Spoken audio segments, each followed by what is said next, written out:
Thank you.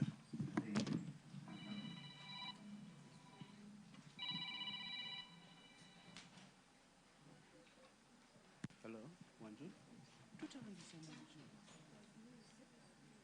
Okay, you wait. Okay, so.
Kenya tunayoipenda, tuwe tayari kuilinda. Na tujenge taifa letu, ndio wajibu wetu.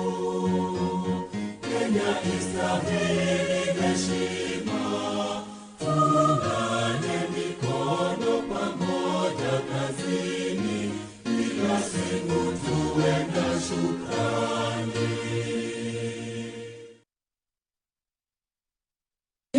Mungu twaomba uilinde Jumuiya Afrika Mashariki, tuwezeshe kuishi kwa amani, tutimize na malengo yetu. Jumuiya yetu sote tuilinde, tuajibike, tuimarike. Umoja wetu ni nguzo yetu, idumu jumuiya yetu. Uzalendo pia mshikamano viwe msingi wa umoja wetu, na tulinde uhuru na amani, mila zetu na desturi zetu. Jumuiya yetu sote tuilinde, tuajibike, tuimarike. Umoja wetu ni nguzo yetu, idumu jumuiya yetu. Viwandani na hata mashambani, tufanye kazi sote kwa makini, tujitoe kwa hali na mali, tuijenge jumuiya bora. Jumuiya yetu sote tuilinde, tuajibike, tuimarike. Umoja wetu ni nguzo yetu, idumu jumuiya yetu.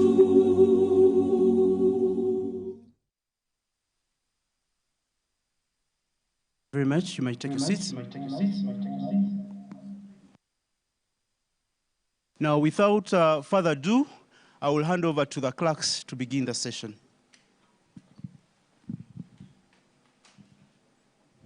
Good afternoon. The court is officially in session, and I welcome you all to the East African Court of Justice this afternoon. The parties before this court are the East African Liberties Union versus the Electoral Commission of Umoja, and I welcome you all. At this juncture, I'd like to welcome the honorable judges to take their seats.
Good afternoon. This court session is presided over by my brother, Justice Weldon Korir, and my brother, Justice John Mativo, and I'm the presiding judge, Lydia Achode. You can call out the matter.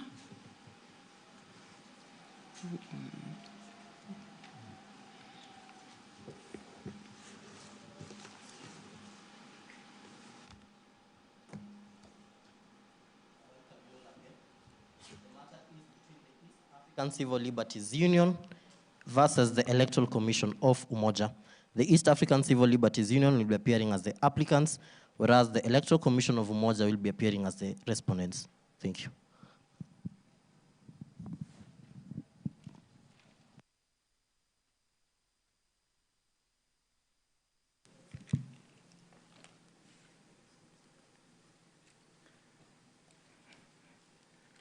Madam President and your lordships, good afternoon.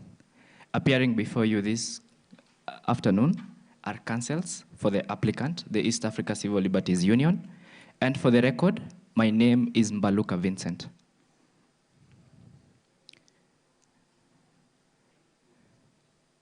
I appear with my co-counsel, Mr. Anthony Macau.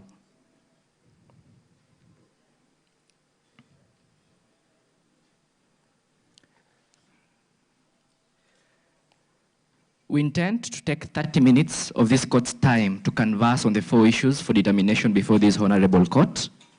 This is on the 4 issues for determination. I shall take the first 15 minutes to converse on preliminary issues, merit A and B, whereas my co-counsel shall take 15 minutes to converse on merit C and D and respectively state our prayers. And unless there is a question or a clarification from this honorable bench, the applicants will wish to proceed.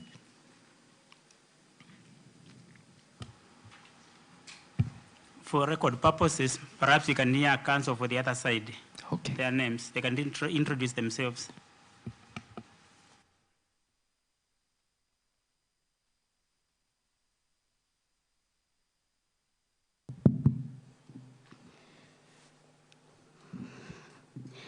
Presiding Lady Justice, your lordships, good afternoon.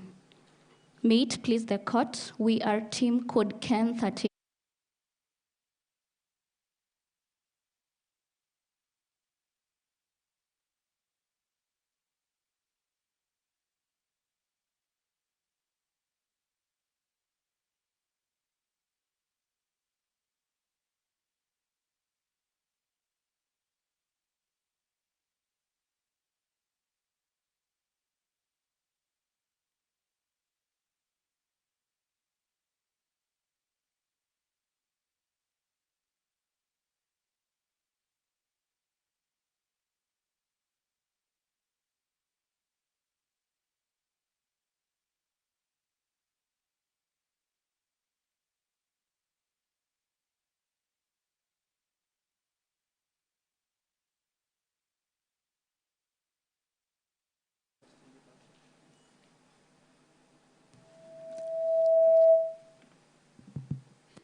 First counsel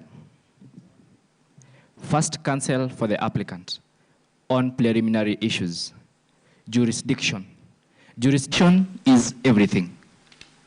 This court has the requisite jurisdiction pursuant to Article 27(1) of the EAC Treaty that renders that the EACJ has the inherent and only requisite power to determine interpretation of the EAC Treaty.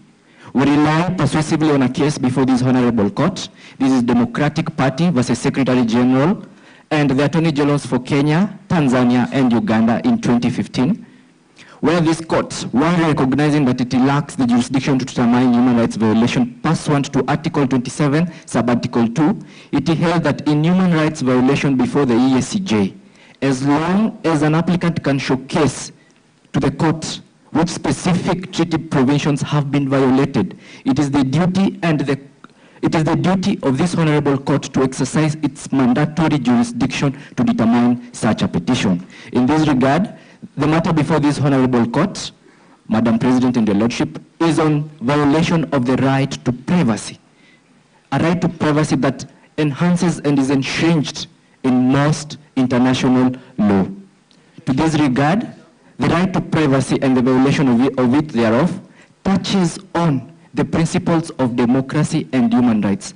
And as such, this is a violation of Article 6, Subarticle D of the EAC Treaty, as read together with Article 7, Subarticle 2 of the EAC Treaty. Okay, To this regard, yes. Question, Council, before you proceed. Yes. Was it necessary to exhaust the local mechanism before you approach this court? Thank you, Your Lordship, for your question. In this regard, I shall also rely on the Democratic Party case that I've cited. And this court specifically stated that there is no requirement under law, this is pursuant to the EAC Treaty, for an applicant to exhaust the local remedies doctrine before approaching this honorable court. It is the duty of the applicant to showcase which treaty provision has been violated, and for this court to exercise its inherent jurisdiction to determine the interpretation of the treaty. And in this regard, honorable members of the bench, the case of East Africa Society versus the Attorney General of Kenya 207, while emphasizing that there is no requirement to exhaust local remedies, this court held that matters before it are trying to facilitate the federation of the EAC, and that the EAC is people-centered. On to locus standi. The applicant has the requisite locus pursuant to Article 30, Subarticle 1, as it is a legal person. And in regards to admissibility, the applicant has met the threshold for the 2 months rule, as listed in Article 30, Subarticle 2 of the EAC Treaty, that requires that cases to be brought within 2 months. In regards to the doctrine of exhaustion remedies, that the applicant has already submitted on it. Unless there is a question on preliminary issues, the applicant would like to proceed on the substantive issues.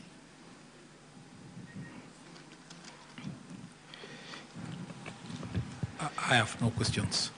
No questions. No questions to Council. Thank you. Thank you. You can proceed. Thank you. Voting has changed in the last years, and one would want to acquire the knowledge on how biometric technology is being implemented in regards to safeguarding the right to elections and the right to privacy. And as such, the requirements are provided under constitutional requirements. And in this regard, we persuasively rely that on the right to vote, it is provided in Article 38 of the Constitution of Kenya. Moreover, we also see that there is election laws that are also in place. But Your Lordships and Madam President, we need to recognize that the challenges of electoral management systems have been attributed to the lack of safeguards, have been attributed to the lack of institutional regularities in regards to such. And as such, we submit before this honorable court that the right to privacy is an inherent human right. It is provided and entrenched under Article 17 of the Universal Declaration of Human Rights, as read together with Article 12 of the International Convention on Civil and Political Rights, as also read together with Article 8 of the European Convention on Human Rights. Whereas we recognize that the right to privacy is not absolute, the limitation on the right to privacy is supposed to be done within 3 ways. And the limitation on the rights to privacy, we shall persuasively rely on Article 8, Subarticle 2 of the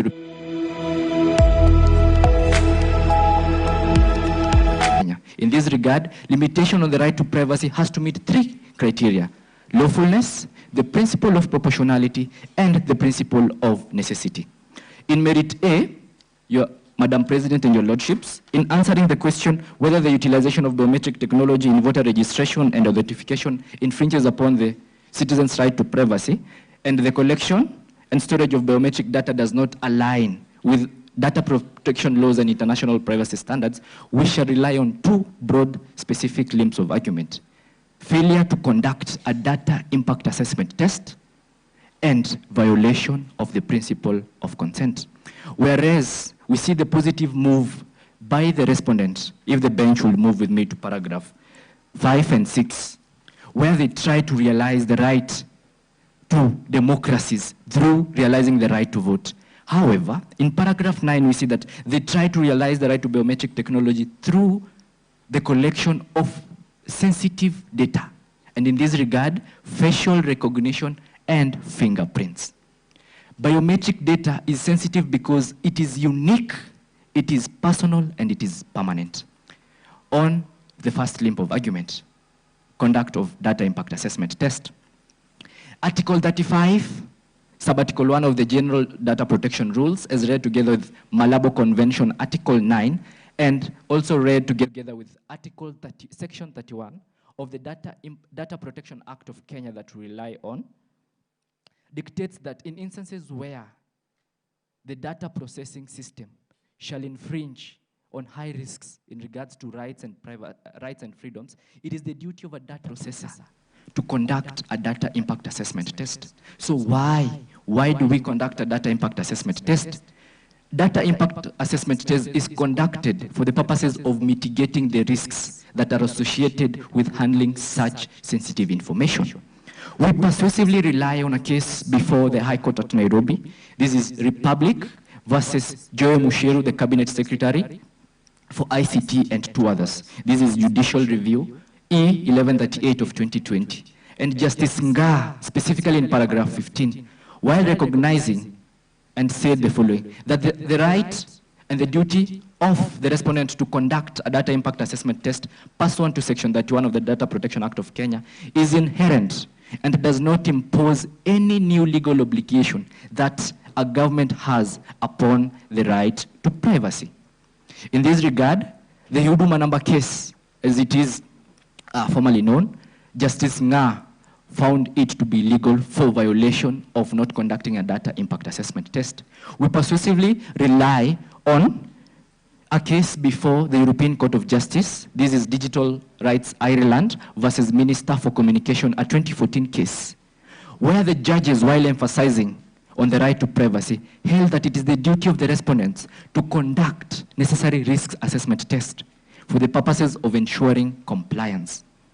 In regards to comparative analysis, my lords and my ladyship, we rely that in Kenya in 2022, pursuant to Section 25 of the Elections Act, the Independent and Electoral Boundaries Commission conducted a data impact assessment test before they could initiate the entire system of collecting data to verify the voters. It is in this regard that we can see that the violation of such is manifested. And if the bench will move with me swiftly to paragraph 11 and 15, or 11 and 12, sorry, we see that the failure is manifested in regards to the biometric system is accessed by unauthorized people. On to the second limb of argument, violation of the principle of informed consent. What is consent? We rely on the definition of consent as provided for under Article 7 of the GDPR, as read together with Article 13 of the Malabo Convention and the guidance note on consent in Kenya. Persuasively, my lords and my ladyship, we also rely on the guidance note on collection of data in regards to electoral integrity in Kenya. Consent has to be specific, consent has to be informed, consent has to be unambiguous, and the data subject has to be fully aware of how their data is being used. And how does the violation of informed consent manifest in the case before these honorable courts? The lack of transparency. Honorable members of the bench, I would love if you will move with me to paragraph 6, that we see that there is a requirement under Article 5, subarticle E of the GDPR for a data subject to be informed on how long their data is going to be stored. Persuasively, Regulation 17 of the election regulations in Kenya that we rely on persuasively dictated that the IEBC shall store the voters' data for a maximum of 3 years. When collecting data, sensitive data in this regard, facial recognition and fingerprints, the respondents failed to indicate to the data subject how long their data is going to be retained. And in this regard, they also failed to indicate to the voter, the data subject here, how and if whatsoever on the safeguards in regards to sharing their data to third parties. We persuasively rely on a case before the European Court of Justice, my lords and my lady. This is Orange, Romania, and autoria. This is a 2017 case, where the court emphasized that for consent, it has to be specific, it has to be informed, it has to be unambiguous, and it has to be in regards that the data subject is fully aware of how their data is going to be used.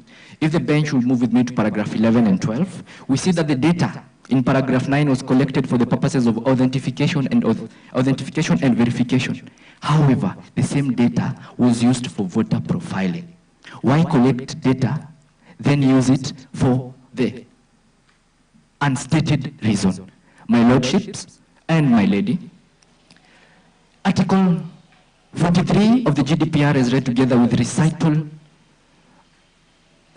Article 43 of the GDPR is read together with Section 32 of the Data Protection Act of Kenya dictates that in an instance where consent is an issue for determination before an honorable court, the burden of proof of showcasing that consent was free and given moves to the data processor to indicate to the court that consent was free, the consent was specific, that the data subject was fully aware on how their data was going to be used.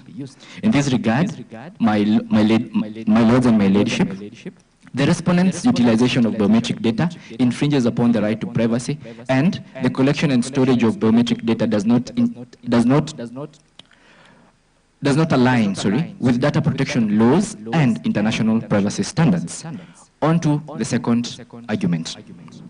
Manipulation of data in elections significantly erodes what we call public trust. In this regard, voters tend to undermine the legitimacy of the entire system. We shall use one limp of argument for this, my lords and my ladyship. This is the lack of security risks, the lack of data breaches mechanisms, and the violation of the principle of access control. Article 32 of the GDPR that we rely on possibly before this honorable court dictates and requires that data processors and data controllers have a duty to implement appropriate technical measures. My lords and my ladyship, we persuasively rely on Article 83 of the Constitution of Kenya as read together with Section 44 of the Elections Act and Section 83 that requires in instances where technology is being utilized for the purposes of elections, the system has to be secure, the system has to be verified, the system has to be accountable.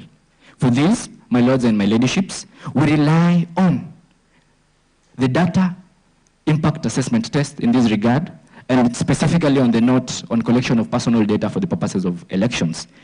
You are required under Section 11 to have safeguards of encryption, safeguards of multi-factor authentication, and pseudonymizing, and in regards to the same. My lords and my ladies, we persuasively rely on a case before the European Court of Justice, this is I versus Finland, where the court held that inadequate security measures leading to unauthorized access is a violation of the principle of consent. In this regard, we need to bring light into two definitions before this honorable court. What is unauthorized access and what is third-party access? My lords and my ladyships, third-party access is defined as instances where data is shared with a third party with permission from the data subject, and it is regulated under the law. However, unauthorized access, on the other hand, is defined as access that is without permission, that is unethical, and that is illegal. To this regard, my lordships and my ladyship, we persuasively rely on a case before the European. We rely on a case before the High Court of Kenya. This is Gishui versus the Data Protection Act, the Data Protection Commissioner, 2019. And the High Court in this case held that sharing data from a data subject to a third party without obtaining is a violation of the principle of consent. Whereas the applicants are in contention that the allegations in paragraph 11 and 12 are mounted on whistleblower allegations, we persuasively persuade this court to rely on Raila and two others versus IEBC and two others, 2017. This is presidential election petition number 1 of 2017. And specifically in paragraph 299 of that ruling, I see that my time is up. I'll request only 45 seconds to wind up. Thank you. So paragraph 299 of that ruling, my lords and my ladies, the Supreme Court of Kenya held that the burden of proof in regards to the allegation was shifted to the respondents. And in this regard, it was the duty of the respondent in that case to showcase to the court that the election was conducted within the set rules and regulations governing elections during that period. Madam President and your lordships, in this regard, the whistleblower allegations in paragraph 11, this is access to biometric database, are provided by somebody who is initiated and is engaged with the development of the biometric system. In this regard, the whistleblower allegations touch on the jurisdiction of this court in regards to violation of Article 6, Sub-Article D of the EAC Treaty, and moreover, the whistleblower allegations also touch on what we call public interest. The unauthorized data affected the data of all the voters in Umoja. To this extent, Madam President and your lordships, I would like to pass the baton to my co-counsel to converse on merit 3 and 4 and respectively state our praise. Thank you very much. You have kept to your time. Do you have an interjection at this time? Yes, some clarifications for counsel. You talked of a burden of proof shifting to the respondent, if I heard you correctly. Yes, your lordship. And you know, under the Evidence Act, or under in evidence, EU alleges must prove. But for this burden to shift, you must reach a certain stage. You know, you must establish something. So at what stage does this burden shift? What does the EU who is alleging us to do for the burden to shift, to make it easy like that? Because I want to make it simpler for you. So that's question number 1. Maybe you can answer that one.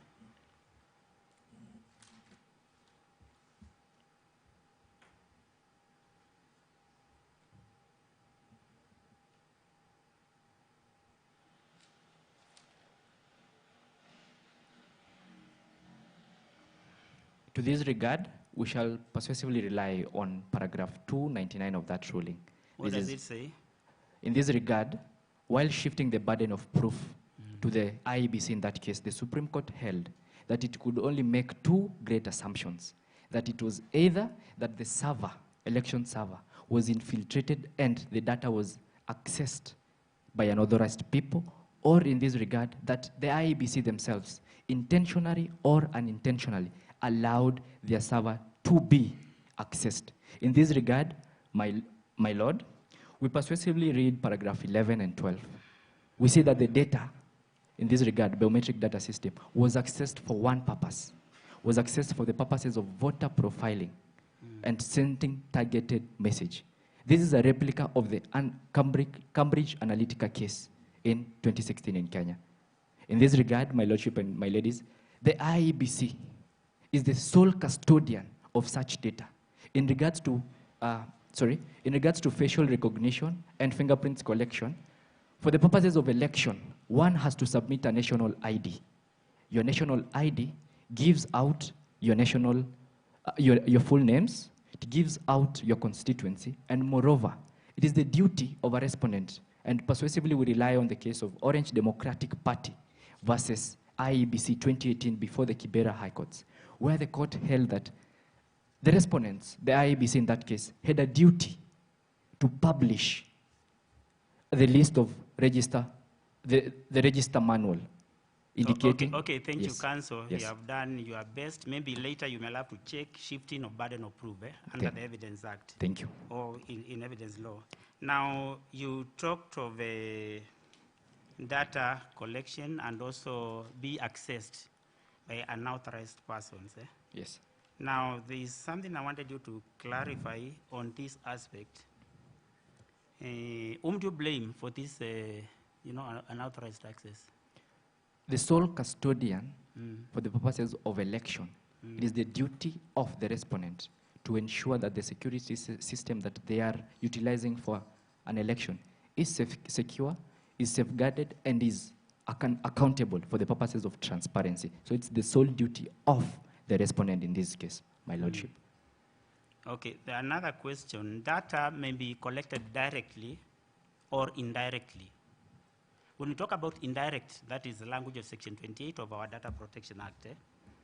This is now public data when it's in public record. So if somebody gets it from public record, because it's now in public document, is that unauthorized access? Looking at the language of Section 28 of the Data Protection Act? Whereas the applicant recognizes that there is instances where consent can be waived, especially in public interest matters. My Lordship, the data that was being accessed, if you will kindly move with me to paragraph 11, is that it was the biometric database, and not the voter registrar. Because in regards to public information, whatever is public information in regards to election is the voter registrar that identifies which voter belongs to which constituency. Yes. Okay, lastly, principles of data collection. Maybe you can sum up, give us 3 or 2, so that we tie to their case. Thank you. For the principles of data collection, we shall rely on Article 5 as read all together to Article 11 of the GDPR and Section 25 of the Data Protection Act of Kenya. Section 25. 25, okay. Yes. There is the principle of consent. There is the principle of transparency and confidentiality. There is the principle of okay, legitimacy. 183, you have finished. Okay, thank you. Thank you. Thank you. So I'd like to pass the baton to my co-counsel. Just hold on okay. in case there is any question from His Lordship. I just wanted to know whether you completed your arguments on the 2 issues you had identified. Thank you, Your Lordship. In this regard, on merit A, we submitted on 2 broad limbs of argument. The next issue? The next issue was only 1 broad limb of argument. So you completed your argument? Yes, Your Lordship. This country is none of the, this Republic of Moja is none of the countries we know in the East African community. Yes. Aren't there any other decided cases from the other East African countries, Tanzania, Uganda? You seem to have limited your arguments to Kenyan cases and cases from other jurisdictions, but failed to cite any decisions from these other East African countries. Thank you, Your Lordship. There exist other cases from other jurisdictions. For the purposes of limiting our arguments and cases to Kenya, this is for purposes of persuading this court in regards to the principles of data protection laws. As we are well aware, the Data Protection Act of Kenya in the Federation of VSC is very progressive in nature. So we are trying to, in as much as we are trying to persuade this court to expedite the ESC Federation, we are relying on laws and case laws from Kenya for the purposes of progressive realization. Thank you. Thank you, Presiding Judge. No other question. Thank you. Thank you. In your view, are there any situations when it would be all right for this data to be accessed? Are there exceptions to the rule of protecting that data? My Lordship, we go back onto the principle of purpose. The purpose for the collection of data in this regard was collected for 2 main reasons: authentication and verification of voter. So the data is limited to only elections and not third-party sharing. There is instances where this data can be shared, but in such instances, it is the duty of the data protection or the duty of the data controller or the data processor to indicate at onset the purposes of that data. And in this regard, if the data was supposed to be shared with political stakeholders in this scenario, the respondent had the duty to indicate to the data subject, to the voter, during biometrics collection, that this data was going to be shared with political stakeholders. Thank you. Thank you very much. Thank you.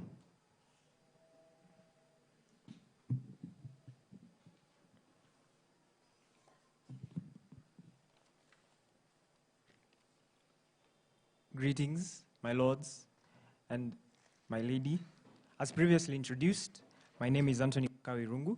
I appear before you as the second counsel for the applicants, the East African Civil Liberties Union. I shall be using the 15 minutes of the court's allocated time to adduce on the third and the fourth merit. And with regards to the third merit, if there are no preliminary questions, it is our averment as the applicants that election management bodies do not adhere to fair and lawful practices with regards to accessing and utilizing voters' data, as well as with the second question that there are no mechanisms that are in place to prevent exploitation and manipulation for political gain. Beginning forthwith, it is trite that we define what is the meaning of fair and lawful. And as my co-counsel has mentioned, we rely on the cases of Kenya due to progressive realization, and hence I rely on the definition of fair and lawful in an electoral process as was given by Justice Jarius in Republic versus Chebukati and two others of 2022, where he stated specifically under paragraph 27 that to be fair, a process must provide equal treatment and opportunity for all participants to be accommodated. Moreover, to be legitimate or lawful, it is with regards to adhering strictly to the legislative tenets that have been provided.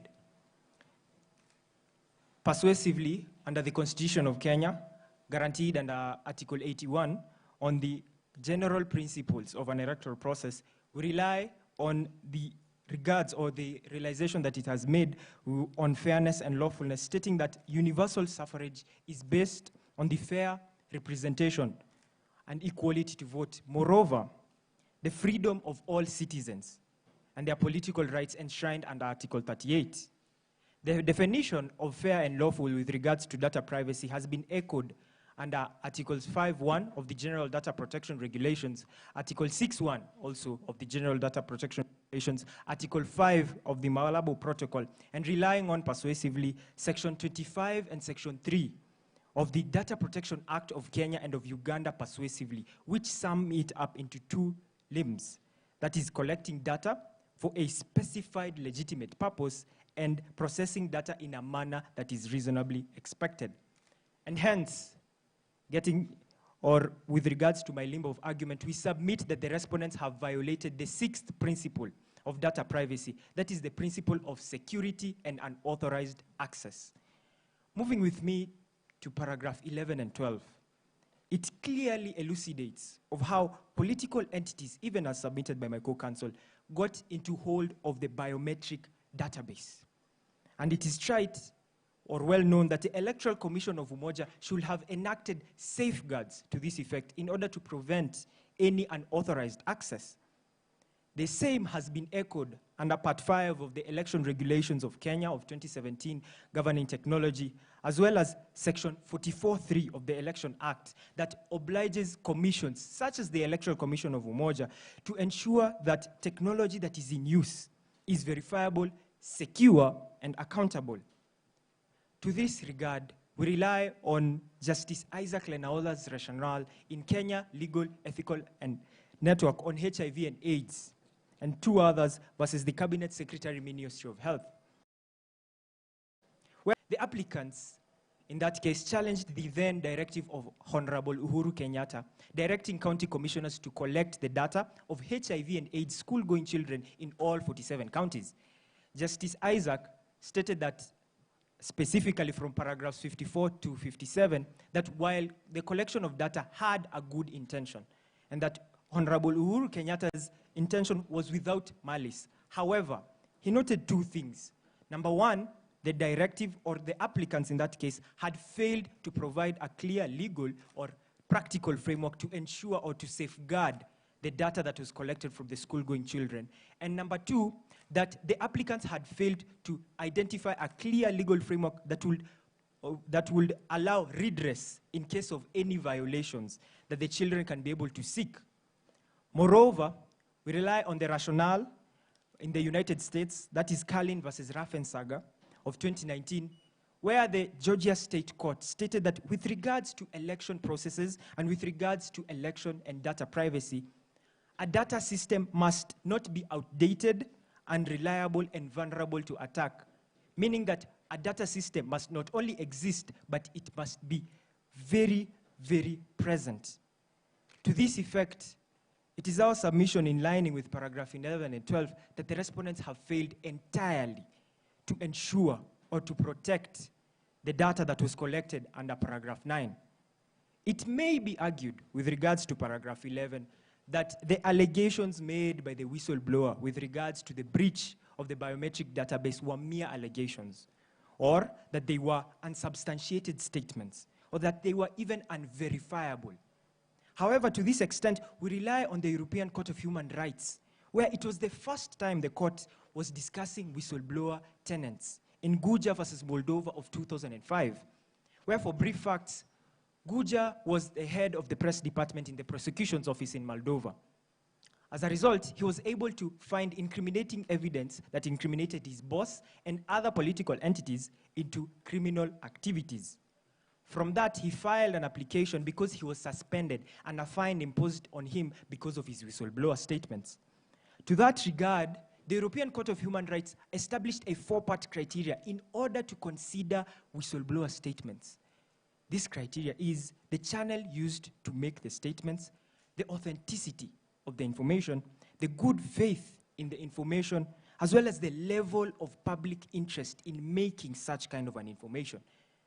The Grand Chamber, in its judgment, specifically paragraph 91, stated that in the pronouncement that, needless to say, or notwithstanding the employees-employers relationship, as well as the legitimacy of the information, all of it was outweighed by the public interest that was demonstrated in the application.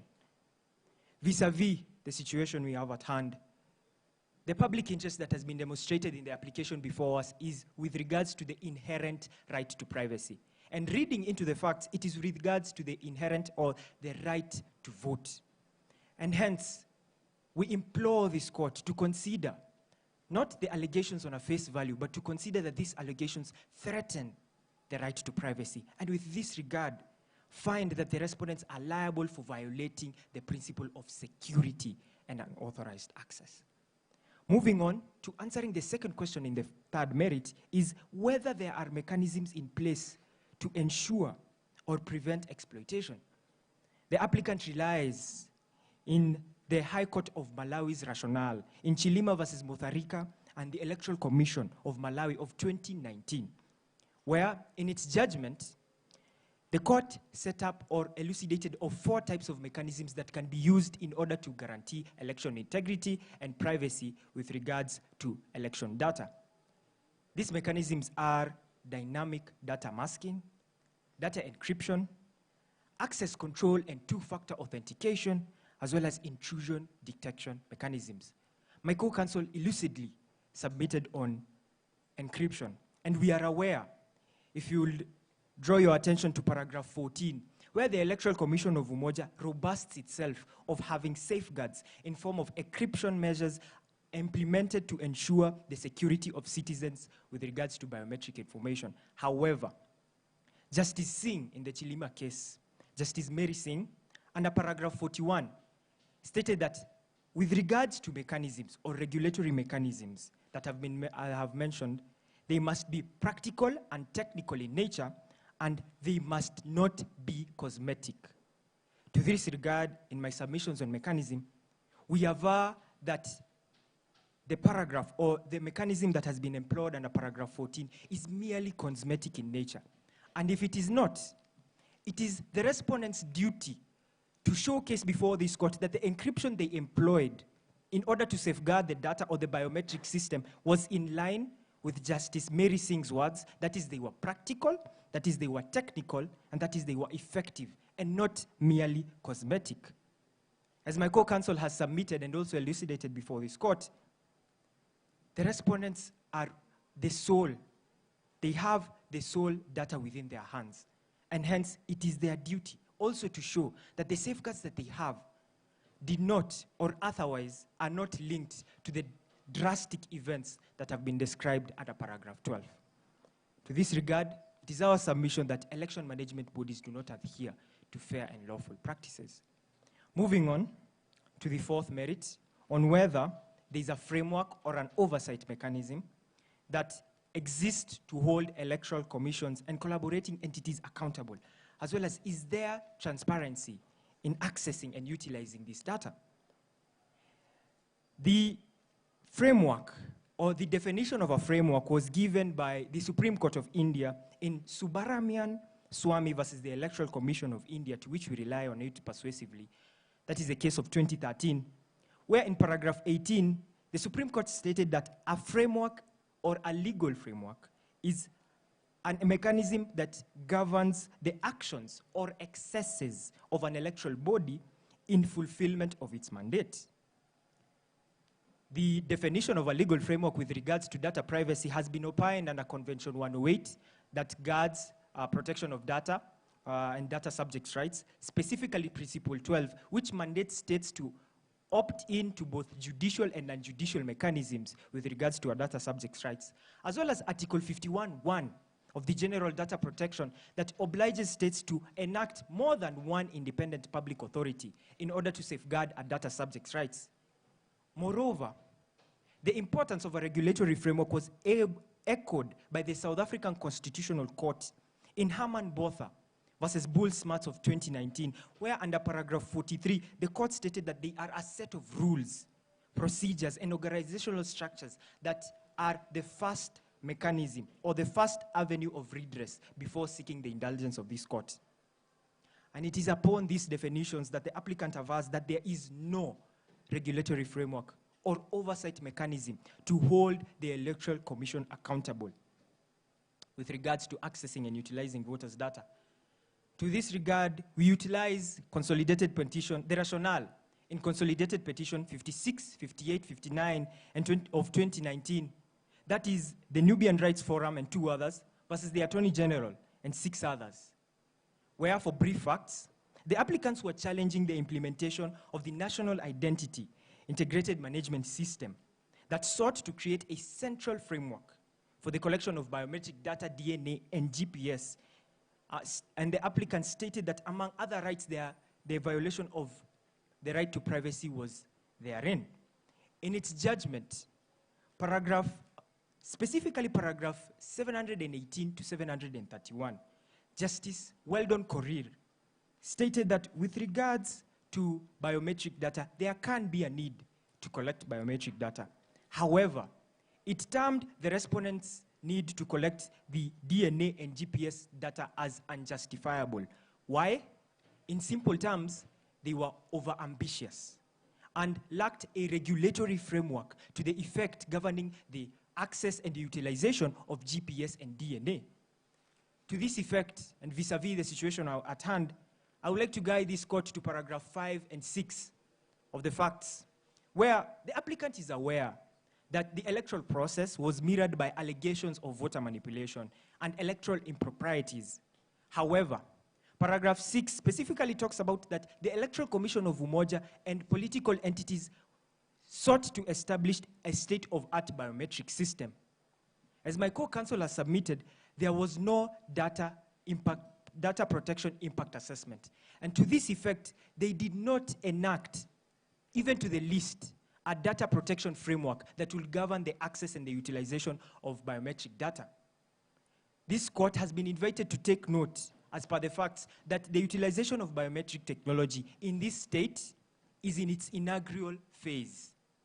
And as such, the Electoral Commission of Umoja is mandated, as my co-counsel has submitted and as I am submitting now, to ensure that voters' rights have been upheld, and to this regard, enact a regulatory framework, not only to hold them accountable, but also to safeguard the inherent right to privacy. Which begs the second question. Is there transparency with this? Or is there transparency in accessing and utilizing voters' data? To this extent, we utilize, again, the Supreme Court of New Delhi's rationale in Swamy versus the Electoral Commission of 2013, or rather, that is the Supreme Court of India, where, considering that the petitioners were challenging electoral manipulation in India, or specifically New Delhi, the Supreme Court echoed under paragraph 110 that data transparency is not merely compliance with the law, and it is an endeavor to foster trust and reliability in the collection and retention and the use of data. Drawing closer, paragraphs 121, 122 to 124, the court asked 4 questions with regards to transparency. That is, 1, how are you collecting the data? Why are you collecting the data? Is the data safe? And lastly, what happens in cases of breach? And to this regard, it is the applicant's submission that the respondents have failed, especially to answer the 3rd question, is the data safe? And moreover, even with regards to a regulatory framework, what happens in case of breach? Noting that the facts do not elucidate of any type of mechanism that will enable a data subject to be able to seek the redress of a court or even the redress as persuasively relied of a data commissioner or a data controller. And hence, it is our submission that the respondents have failed to enact a regulatory framework and an oversight mechanism to this effect.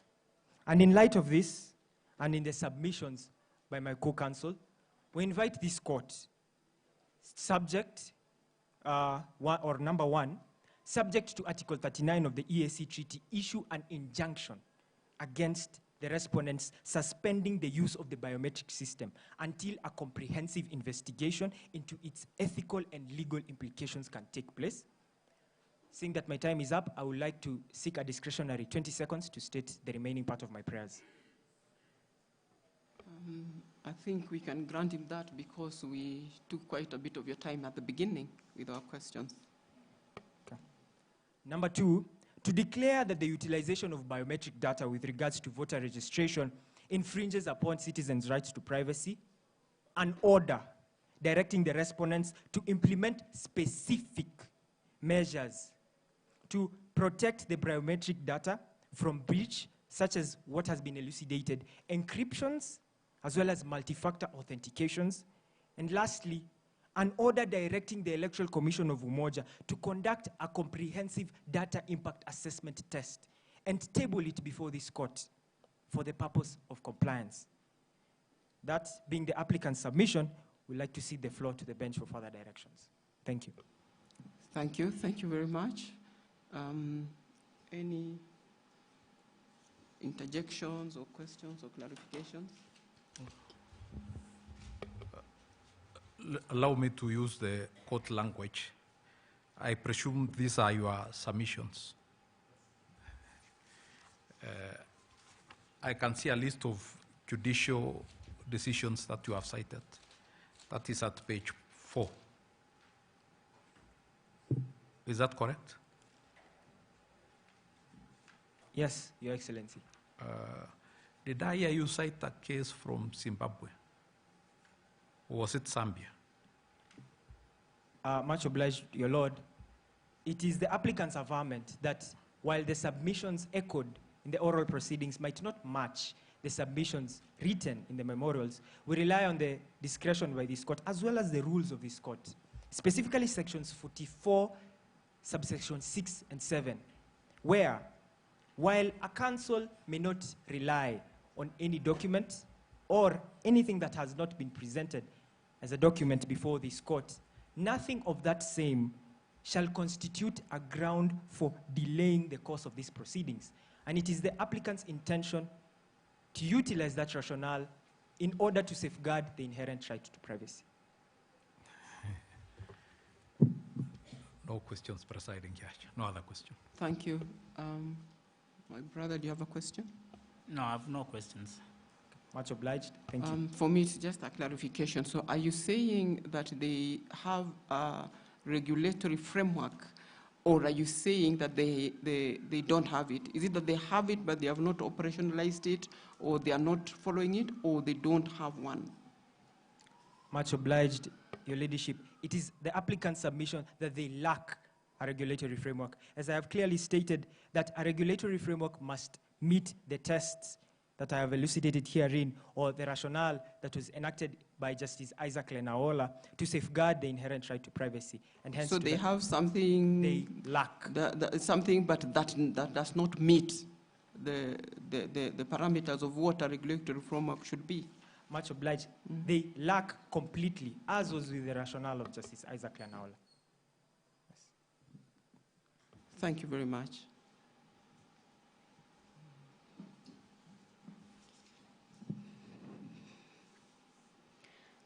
Good afternoon, the presiding Lady Justice, as well as your lordships.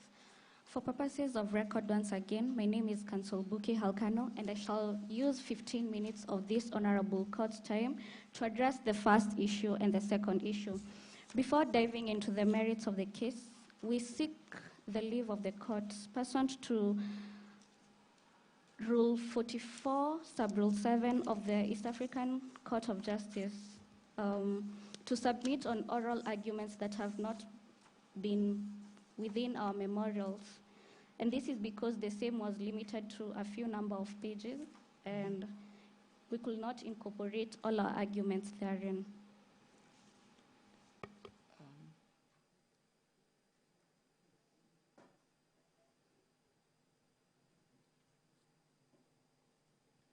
That's all right, so long as you keep yourself within the time and you also don't go off course what the arguments are. Much obliged. Your Lordship and Ladyship, the respondent seeks to affirm this court's jurisdiction by acknowledging that this court has the power to hear and determine the case before us, pursuant to Article 27 of the establishment of the East African Community. And this court is categorically conferred with the power over the interpretation and application of the treaty. The matter before us is also admissible, as the claims that are being made by the applicants are within the scope of the principles of rule of law, good governance, and democracy, as is predicated within the provisions of Article 6D and 7.2 of the EAC Treaty.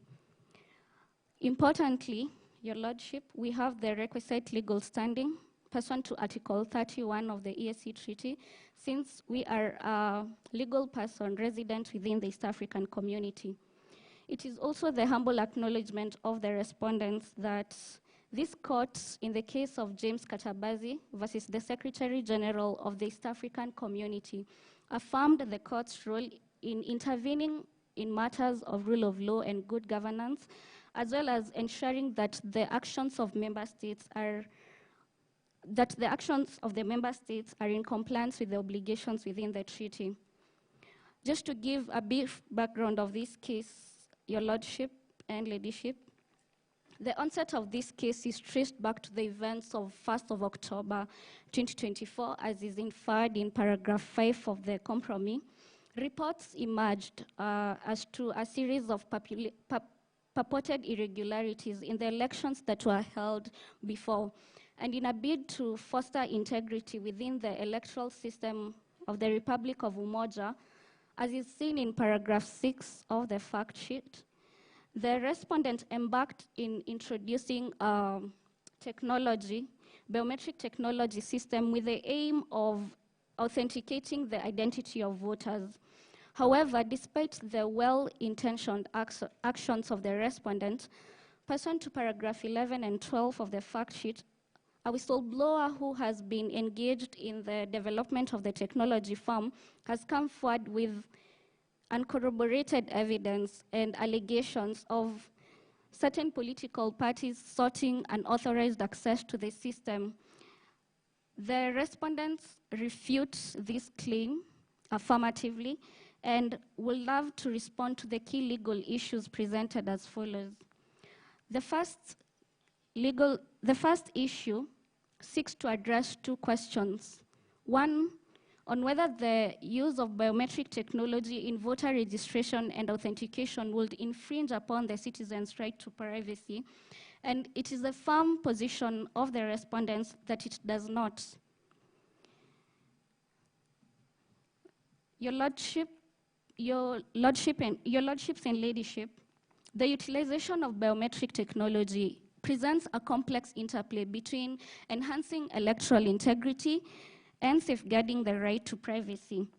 The respondent further acknowledges that indeed the right to privacy is a fundamental right, as is enshrined in Article 31 of the Constitution of Kenya, 27 of the Constitution of Uganda, 17 of the International Covenant of Civil and Political Rights, as well as Article 12 of the Universal Declaration of Human Rights, particularly entailing that personal information of the citizens should not be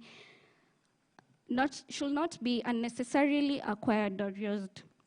This right, however fundamental, your lordship and ladyships, may be limited, is not absolute, and may be limited in a lawful manner.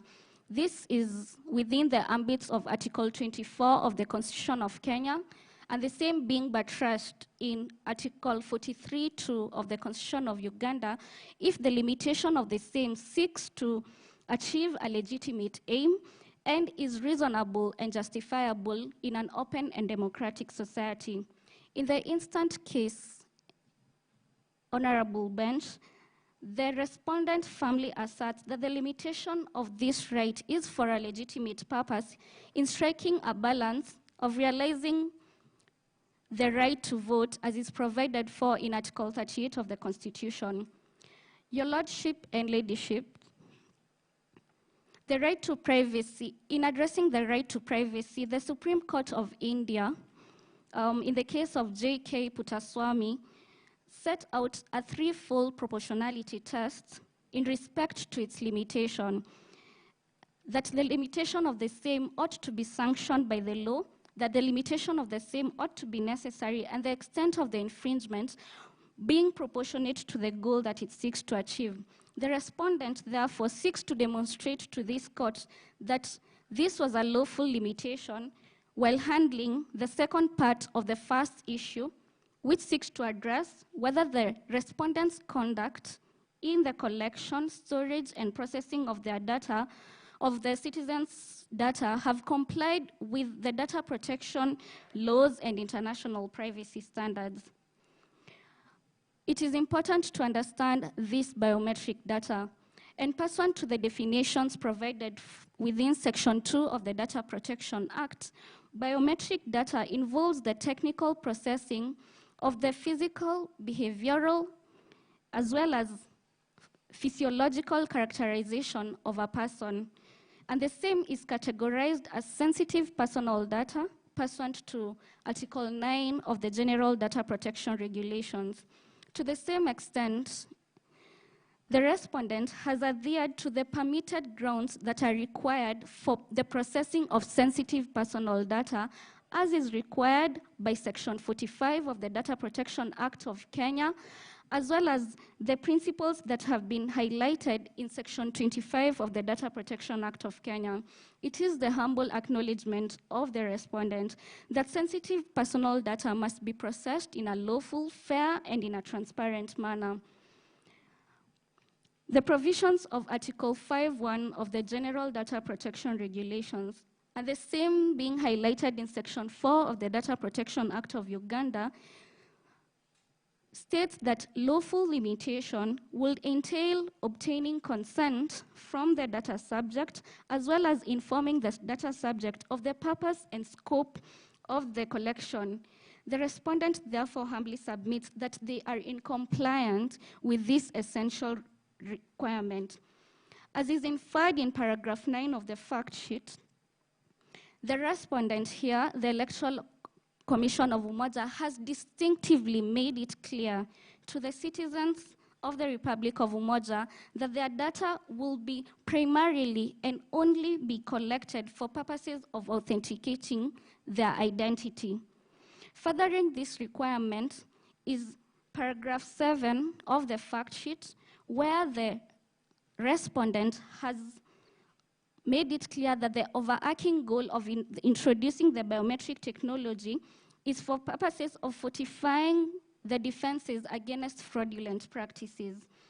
It is the humble submission of the respondent, therefore, that they are in compliance and within the scope of the data protection, within the principles of lawfulness, fairness, transparency, as well as purpose limitation. Section 45 of the Data Protection Act as well provides that sensitive personal data will be processed if the same is necessary for the performance of a task that is carried out in public interest. It is the humble submission of the respondent that The Electoral Commission of Umoja, as is inferred in paragraph 3 of the fact sheet, is the statutory placed body that is in charge of conducting elections.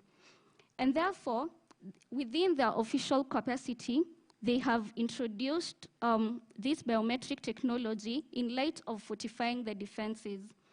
Your Lordships and Ladyships, the applicants have averred that the collection of this data is neither reasonable nor proportionate for the purpose for which it is being collected. However, the respondent has been transparent enough. And pursuant to paragraph 9 of the fact sheet, they have revealed that the biometric system is set to process only 2 categories of data, that being the fingerprint and facial recognition. Pursuant to Section 44 of the Elections Act, the Electoral Commission of Umoja is allowed to use biometric technology in light of electoral processes. Therefore, these 2 categories of data are necessary for purposes of authenticating the identity of voters. There are other characteristics that are provided within the scope of biometric data in Section 2, including the analysis of deoxyribonucleic acid of a person, including earlobe geometry, and that has not been processed. Therefore, the collection of the 2 categories, that is the fingerprint and the facial recognition, is essential for purposes of authentication. Regarding the whistleblower's allegations, as is inferred in paragraph 11 of the fact sheet, it is the respondent's position that these are just but mere allegations that have not been substantiated with any evidence pointing to the same. And the respondent would love to place their reliance in the case of Raila Odinga versus the Independent Electoral and Boundaries Commission before the Supreme Court in 2022, where the applicant made allegations regarding the use of the KIEMS kit, the Kenya Integrated Management System kits, the technology that was used there as being compromised without any evidence to prove the same. The court dismissed these claims and emphasized the need of evidence to be produced so that the same can be scrutinized and the credibility of it can be analyzed in order to sufficiently support the claims that have been made. Furthering this argument, the respondents have also conducted internal audits and investigations in regards to the claims that have been made, and they have not revealed any unauthorized access to the system. Conclusively, therefore, your Lordships and Ladyship, it is the firm assertion of the respondent that they have complied with the data protection laws and the principles that are required within the scope of Section 25 of the Data Protection Act of Kenya, as well as the General Data Protection Regulations. Advancing my arguments on the second issue, which seeks to address whether there are measures in place to ensure the security and confidentiality of the biometric data collected from potential data breaches or unauthorized access, it is the position of the respondents that indeed there are measures that have been put in place. The respondents have displayed their commitment by complying with the provisions of Section 25 of the General Data Protection Regulations by conducting a data protection measure, that which is data protection by design and default. This is a measure that is provided for within Section 45 of the Data Protection Act of Kenya, and the same buttressed in Section 25 of the General Data Protection Regulations. Your Lordships and Ladyships, by this design system and default, the intricacies of the biometric technology system that was used was presented to the citizens of the Republic of Umoja, therefore complying with the principle of transparency as is required by the General Data Protection Regulations in Article 5. The applicant has made contention of the respondents conducting a data protection impact assessment test. The respondent will seek to respond as follows.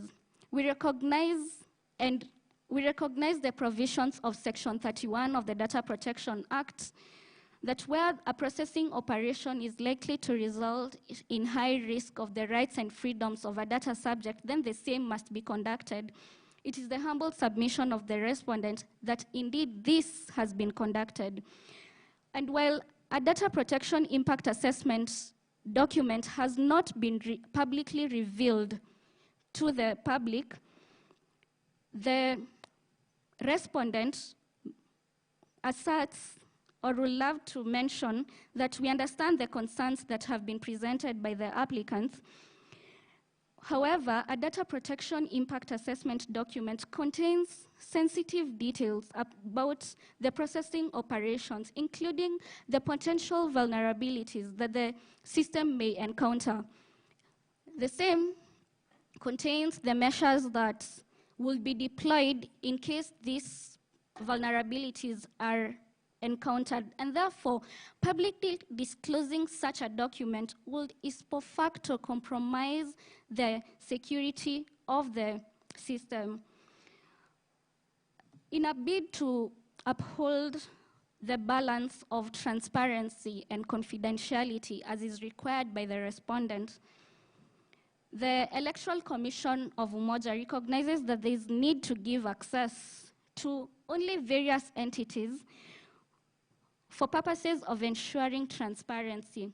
Article 35 of the Constitution of Kenya allows for access to information. However, the same is limited as is provided in Section 6 of the Access to Information Act if the access to the information would undermine national security. However, Your Lordships and Ladyship, supervised access to the biometric system may be done by the applicants, and the respondents would love to rely on the report by the Registrar of the Supreme Court, where the Registrar of the Supreme Court gave a detailed operation of the system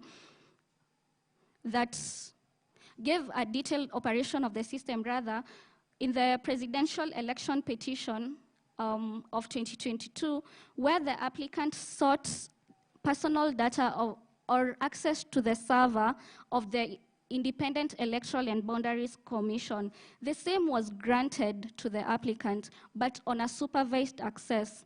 We acknowledge that the applicant would want to know how their sensitive personal data will be safeguarded, but publicly disclosing the same would entail compromise to the system. In furtherance to the respondent's argument, the respondent relies on paragraph 14 of the compromise or the fact sheet, where it has been asserted that robust safeguards and measures have been done and encryption measures have been put in place to ensure that the personal data of the citizens of the Republic of Umoja are safeguarded.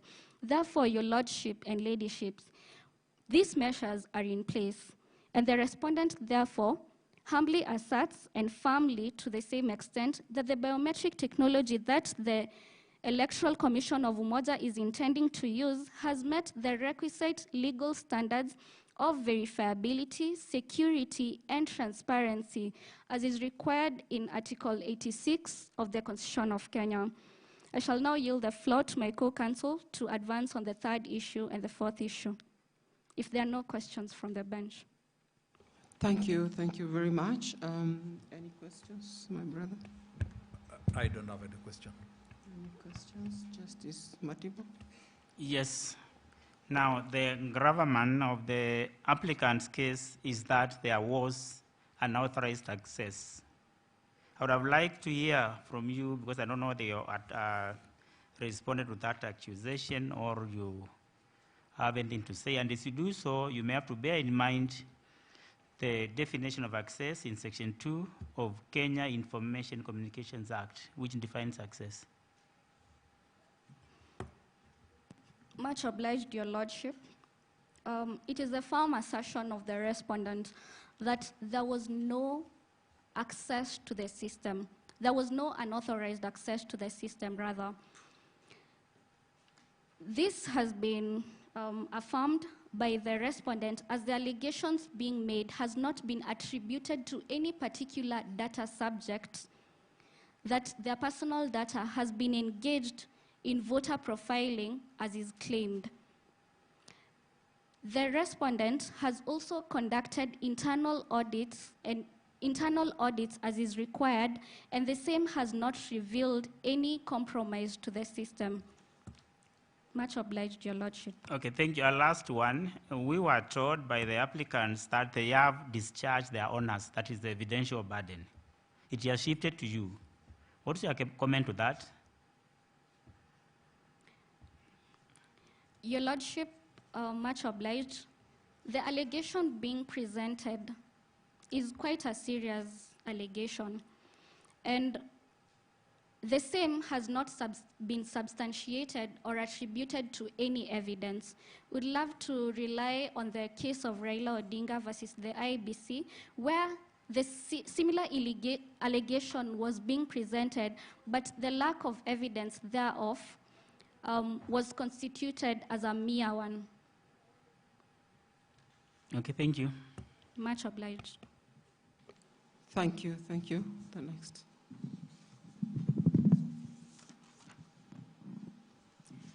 If it may please the court, my name is Counsel Stacey Maina, co-counsel for the respondents in this matter. I wish to take 15 minutes of this honorable court's time to address it on the third issue, the fourth issue, and the respondents' prayers. With the kind permission of the court, I will now proceed. Yes. Much obliged. Your Ladyship and Lordships, on the third issue, we take an affirmative position by asserting that there exist measures and mechanisms in place to protect the data collected from exploitation or manipulation for political gain. In expounding on this issue, I will rely on two limbs of arguments that discuss, one, the importance of having these measures and mechanisms in place, and two, the technological and organizational measures that have been put in place by the respondents to counter any unauthorized access. Diving into the merits of the issue, it is our humble acknowledgement that over the years, the Electoral Commission of Umoja has been entrusted with the solemn and critical duty to uphold the integrity of the election process. And that is why, when the electoral process in Umoja faced challenges, as is evidenced in paragraph 5 of the fact sheet, that threatened the outcomes and the credibility of the outcomes, the respondents swiftly combated the same by incorporating a state-of-art biometric technology, as is revealed in paragraph 6 of the fact sheet. Your Ladyship and Lordships, this is not a novel approach, as it is in fact a strategy that has been successfully been employed over various jurisdictions, such as the Republic of Kenya that has the Kenya Integrated Election Management System that was put in place following the continuous lack of trust with the electoral process. These facts are found within the case of Raila Odinga and others versus the Independent Electoral and Boundaries Commission election petition number, of the year 2022. Reverting to the instant case, Your Lordships and Ladyship, the respondents collected data relating to distinctive biological traits such as fingerprints and facial recognition data, as is revealed in paragraph 9 of the fact sheet. In doing so, the respondents were fully aware that Article 9 of the General Data Protection Regulation classifies this data as sensitive personal data, and therefore they prioritized the safeguarding of this data, as the respondents have asserted. Thank you. As the respondents have asserted within paragraph 14 of the fact sheet. Your Lordships and Ladyship, the respondents had in mind the inherent risks that collecting this data will cause, as they had conducted a data protection impact assessment that had revealed the same. And in line with all the risks that were posed, this included the risk of manipulation for political gain, as it was clear to the respondents that political entities do have inherent interest in this voter database, as campaigns these days are data-driven, and any doubt about this is cast out in the case of Cambridge Analytica of the United States of America, whereby Cambridge Analytica accessed the data of 87 million users by taking advantage of Facebook's Open Graph platform and proceeded to sell the same to political parties that engaged in micro-targeting practices such as voter profiling and sending of targeted messages.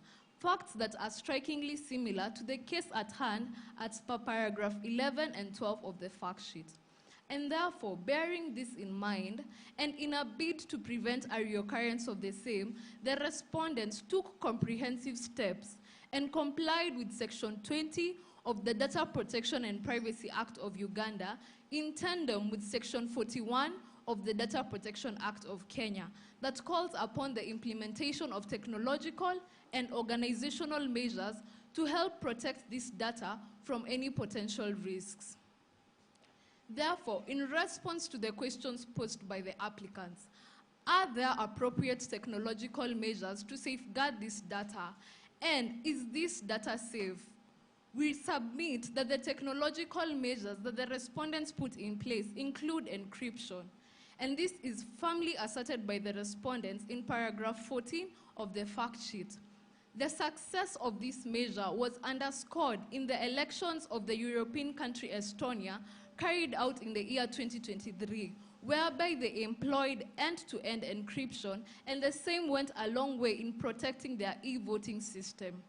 Your Lordships and Ladyships, this measure is provided for by Section 41, subsection 4C of the Data Protection Act of Kenya. Additionally, the respondents recognize that this measure by itself does not constitute a sufficient technological measure to protect data of such magnitude, and therefore they put in additional measures such as access controls that include role-based access that dictate that the minimum amount of access should be granted to a user to enable them perform their specific responsibility and in accordance to their clearance levels. The access controls extended to restriction of what is accessed through truncation and the limitation of the users who access this data through read-only access. Additionally, the respondents put in place multi-factor authentication protocols in order to help in verification of any user that deems themselves authorized to access this data. And last but not least, to fortify the security of the storage of this data, the respondents put in firewalls and intrusion detection system. Your Ladyships and Lordships, contrary to the averments of the applicants that the measures put in place by the respondents do not comply with international privacy standards, the technological measures that the respondents has put in place is in compliance with the international cyber security standards, as was declared to be a necessity for all biometric systems, such as this one, in the case of Nubian Rights Forum and 2 others, versus the Attorney General, 2019.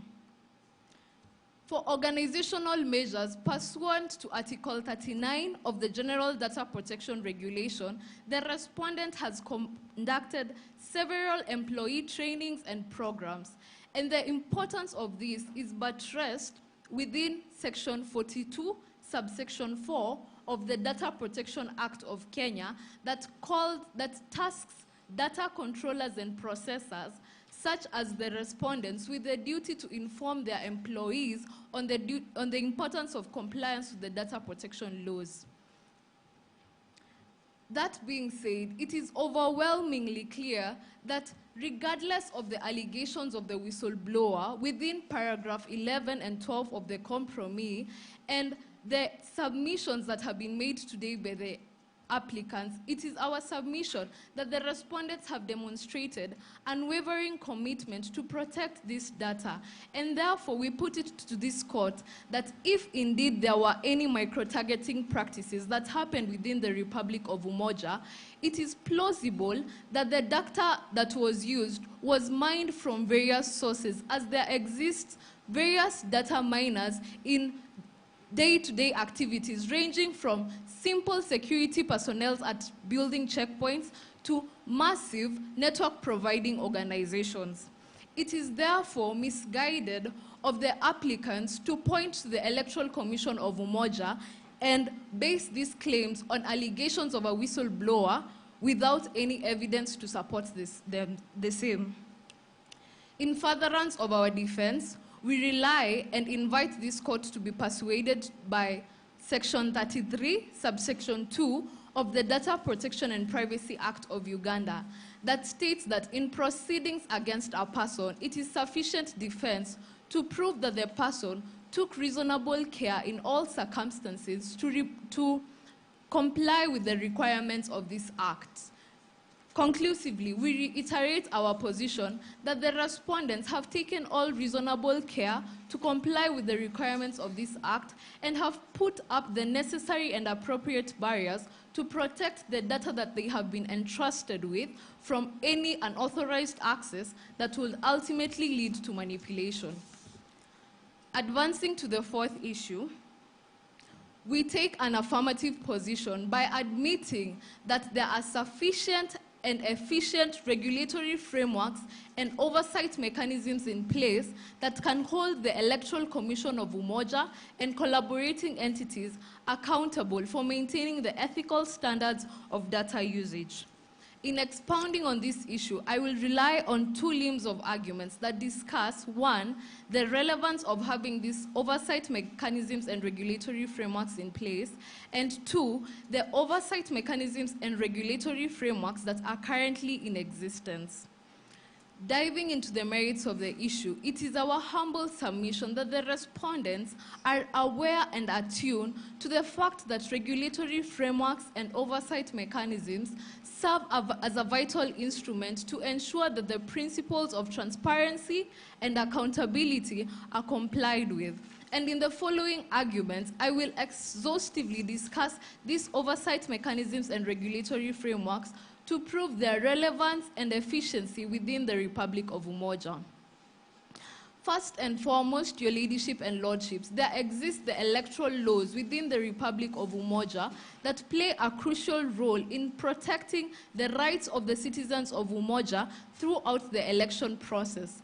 The duty of ensuring compliance with these laws often falls upon the electoral bodies, as is evidenced in Section 9 of the Electoral Code of Conduct that gives power to the Independent Electoral and Boundaries Commission to institute proceedings in cases of infringement, whether on their own volition or as a result of a report made to them. In the instant case, this duty of oversight body falls upon the Electoral Commission itself as an intrinsic oversight body. And we submit that the Electoral Commission of Umoja has diligently executed its duty as an oversight body as they assessed the problems that the electoral process was facing and adequately and efficiently combated the same using the incorporation of the biometric technology. Additionally, the Electoral Commission of Umoja has spearheaded public participation within the Republic of Umoja, as is evidenced in paragraph 10 of the fact sheet, where while the nation was navigating the complexities of the technology and concerns raised, this was feedback to the Electoral Commission of Umoja, and in response to this, within paragraph 14 of the fact sheet, the Electoral Commission of Umoja underscored the indispensability of this system, for it helps to eliminate voter fraud, and they put the citizens of Umoja at ease by asserting that there are robust safeguards and the mechanisms that have been discussed before this court to safeguard this data. Additionally, that there are data protection laws that also serve as an important regulatory framework within the Republic of Umoja. And this itself is alluded by the applicants themselves within paragraph 13 of the fact sheet, where they claim non-compliance to the data protection laws. Your Ladyships and Lordships, we acknowledge that these laws are important as they help to protect the right to privacy of every data subject throughout the collection, utilization, and processing periods of data. In order to ensure compliance of the same, supervisory bodies have been established over various jurisdictions, such as Section 4 of the Data Protection and Privacy Act of Uganda that establishes the Personal Data Protection Office, whereas Section 5 of the Data Protection Act of Kenya establishes the Office of the Data Commissioner. The relevance of these offices as an oversight body is underscored in Section 22 of the Data Protection Act of Kenya that gives them ability to conduct audits, as well as Section 9 of the Data Protection Act of Kenya, read together with Section 41, that allows for complaints to be made to the Office of the Data Commissioner, and the same be followed by investigations and a ruling by the Data Commissioner. This materialized in the World's Coins Complaints Case number 1394 of 2023, whereby after investigation, the Data Commissioner offered a cease and desist order. In view of the above, we submit that even though the applicants have submitted that there need not be an exhaustion of local remedies, they have still failed to substantially justify the reason to overlook this crucial local remedy before seeking judicial intervention before this court.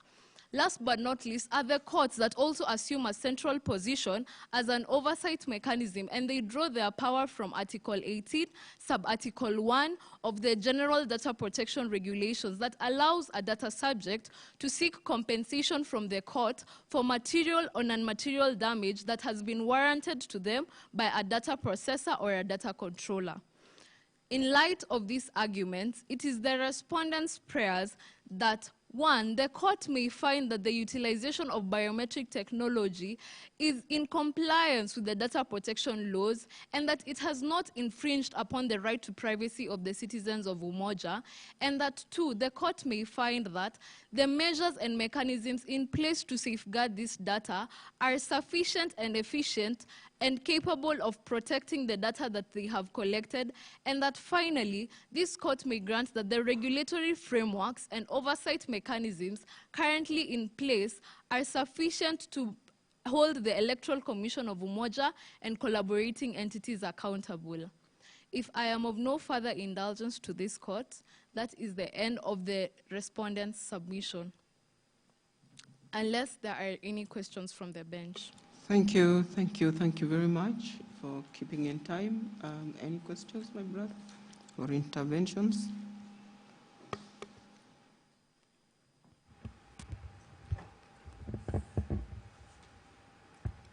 You talked of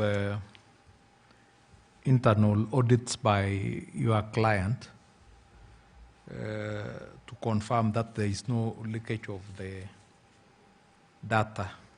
Do you have any specific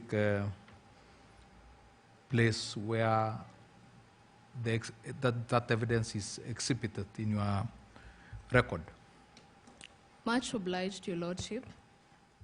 The respondents wish to guide this court on paragraph 14 of the fact sheet, whereby the respondents have asserted that there exist robust safeguards and encryption measures. Focusing on the robust safeguards, we submit to this court that these robust safeguards entail the actions taken by the respondents before the collection of this data and during the collection of this data, and they extend to the conduction of a data protection impact assessment, as well as every other step that they continue to take and will continue to take in the future to ensure that this data is well safeguarded. And this includes the audits that the Electoral Commission of Umoja has in the past conducted and will continue to conduct as a monitoring tool. Thank you, Counsel. No Much questions. obliged, Your Lordship. No other question. My brother, do you have any interventions? I have none. Much obliged, Your Lordship and Ladyship. Just for clarification, you have said that there is a data document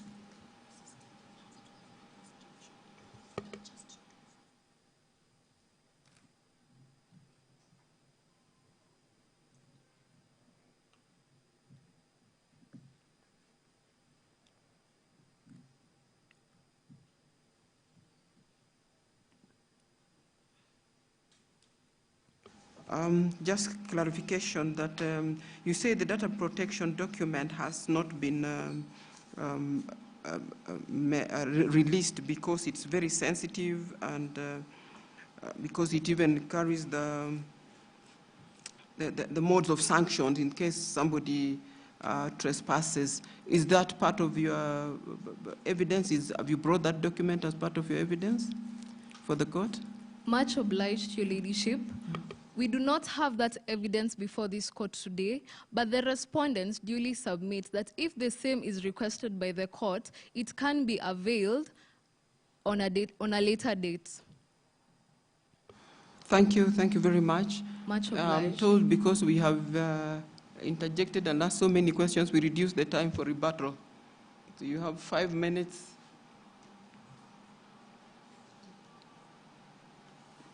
I think we can give them 5 minutes each, because he'll barely be standing up in 5 minutes. So 5 minutes for each of you if you have rebuttals. Much obliged, my lords and my lady.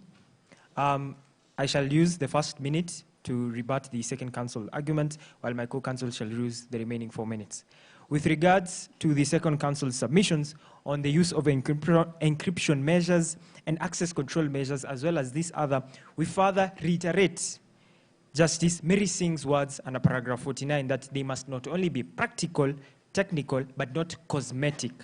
To this effect, while they exist, they must not be cosmetic in nature and must have the respondents owes a duty to showcase how they have been otherwise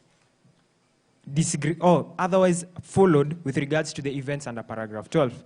Secondly, the applicants would like to seek the indulgence of this court with regards to what extent can the respondents rely in a binding nature the data laws and the data acts of Kenya and Uganda specifically, considering that this is a regional court. I shall cede the floor to my co-counsel to address the rest. Thank you. In regards to rebuttals, we have very specific questions pointed to the respondents. And to begin and set us off, in regards to the principle of retention of data, and particularly relying persuasively on Regulation 17 of the Elections Act and regulations of Kenya persuasively, dictates that the IEBC has a duty to retain the data for 3 years. However, the respondents in this case have failed to indicate to the respondent, to the data subject, the voter, on how long their data is going to be stored by the respondents. This violates the principle of data retention and goes against the tenets of what amounts to consent. In this regard, whereas we recognize that the right to privacy is not absolute and it can be limited in lawful, as long as it abides by the principles of proportionality and necessity, we wish to seek guidance from the respondents as to whether the right to privacy can be limited to its full expansion. And in this regard, whether the principles enshrined under Section 25 of the Data Protection Act of Kenya that we rely on persuasively, Sections 5 as read all the way to 11 of the GDPR, whether these principles can be limited and in any way whatsoever. Moreover, the first respondent has alluded to data impact assessment being concluded. Your Ladyship and your Lordships, I will take you to paragraph 6, all the way to paragraph 9. Paragraph 6 is when the biometric technology was initiated. We are told that the respondent only approached political stakeholders. In paragraph 7, if you will go with me, as read together with paragraph 8 and 9, all the way to paragraph 11, where the elections start, there is absence of a data impact assessment test. And in the words of Justice Nga, in the Huduma number case that we rely on persuasively, data impact assessment test is mandatory. Data impact assessment test should be practical, effective, and not mere cosmetic. And in this regard, a data impact assessment test, as provided for in the elections in Kenya 2022 that we also rely on persuasively. A data impact assessment test report is a public document that should be availed to the public. In this regard, whereas we recognize the respondents have said that encryption, especially in regards to fingerprints, is done through firewall encryption methods, we want to ask, because the biometric data that was being collected by the respondent here was not only fingerprints, but facial. And in this regard, Madam President and your lordships, for facial recognition under internationally privacy standards, there is the use of what we call IAS 256-bit encryption system for encrypting data in regards to facial data and recognitions. To this regard, the second respondent has also submitted that in furtherance to existence of the regulatory framework as to why we are approaching this court, yet there is methods and avenues for redress in regards to local remedies.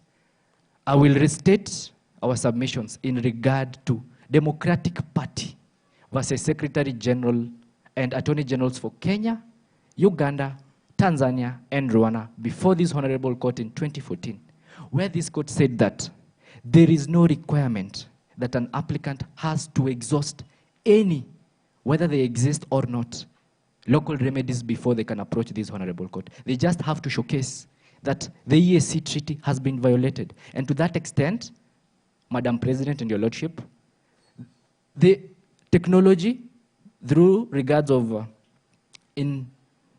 implementation of the biometric system, violates the right to privacy and is against the tenets of good governance, democracy, and human rights as provided for under Article 6D and 7.2 persuasively.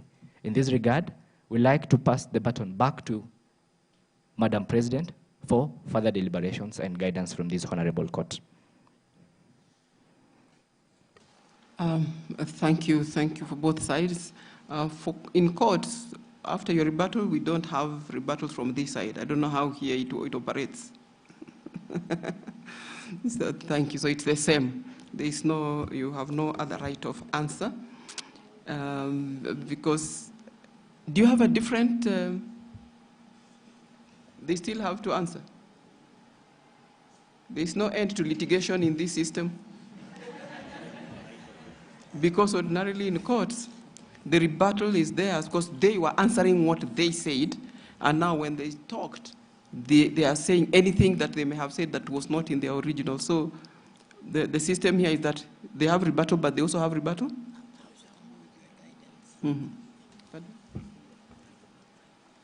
No, ordinarily they have no right of reply, so that's how we operate, but that's what I was asking here, if it's different.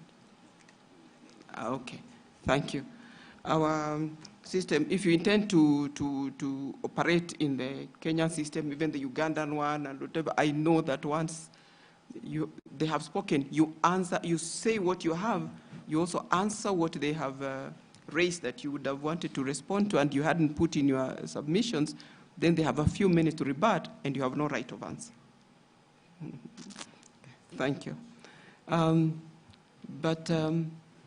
in all, we are, on my part, I'm really impressed. I think my brothers may also want to say one thing or two before we retire to conference and give our determination. But we still can say something here. Justice Korir. I don't know where we are on the program as to whether this is the right stage to maybe make observations. I don't know.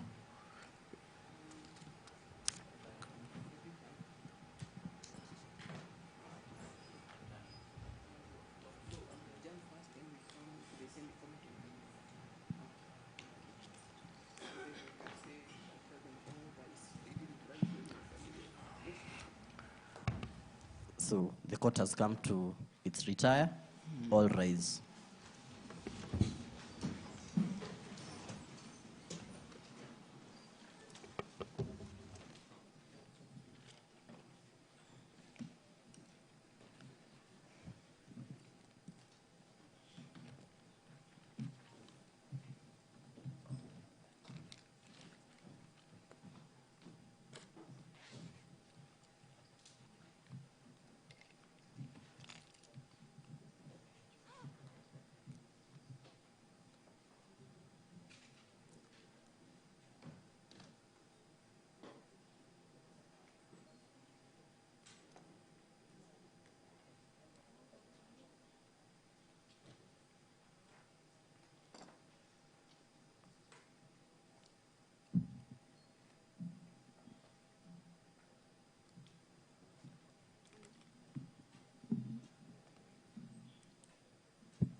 I don't want to talk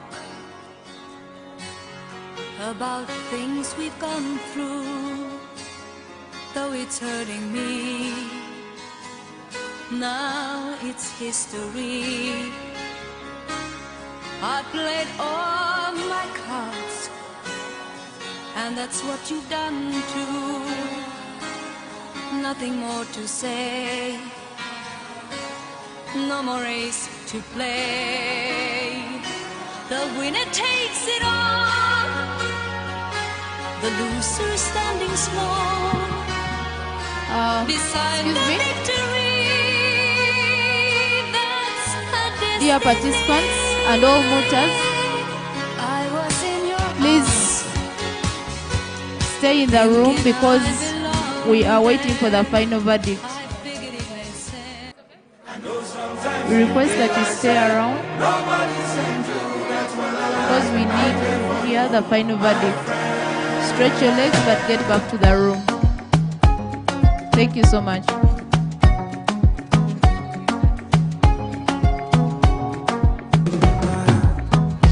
I didn't know vex for me.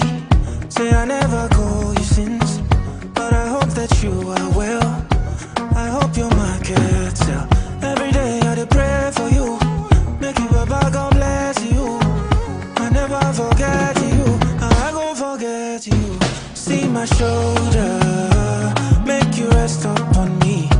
You know I got you. Now me be your friend indeed. The money don't show now. I don't keep some for you. You know go so far. Cause anything I get now for me and you. Yeah. How are you, my friend? How do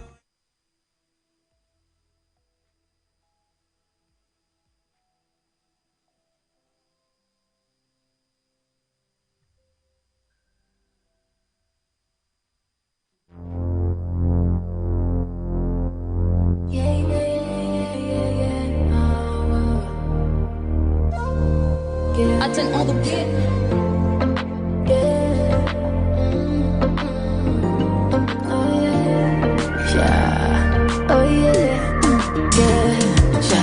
Don't you know I vision badass? Yeah. Daily envision badass. Our future, yeah. Now won't suit that, yeah. Daily I envision badass. Baby envision badass. A different world, yeah. With you and I, yeah. No mala, don't vako.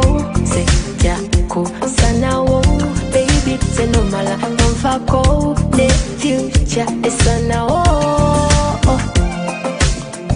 Baby die, baby die, baby die. Oh, baby die, baby die, baby die.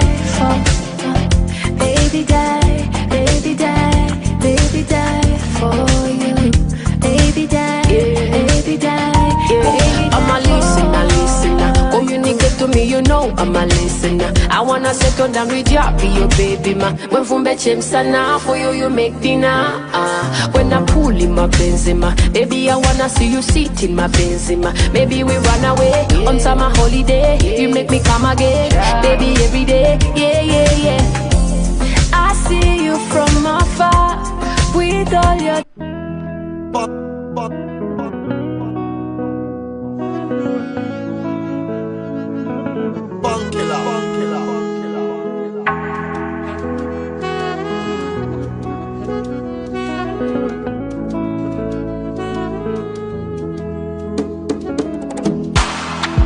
Nami with the clean on the house, Nami with the wash on the car, Nami with the cook no no, Nami with the wash on the clothes, Nami with the work for your shop, Nami with the hug no no. I become a person for my happiness, so still be my own. Everybody get bro, no me say your own bro, passing my own.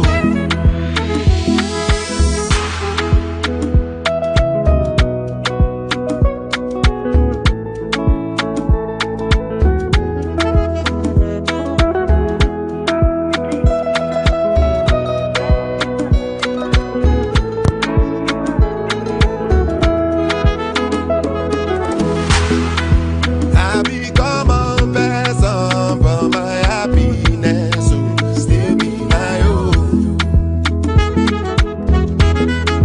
Everybody get bro, no me say your own bro, passing my own. Because na God that they put on my plate, food for my plate, fit no do me John. My colossal. Even as things no they go my way, even the days I no get nothing at all. My color.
Harapoli, roly, roly, harapoli, roly, roly, harapoli, harapoli, roly, roly, harapoli, roly, roly, roly, roly, harapoli, roly, roly, harapoli, roly, roly, harapoli,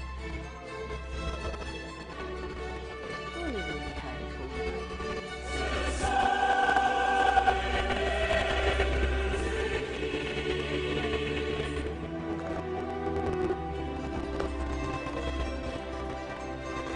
Where's the opening of this?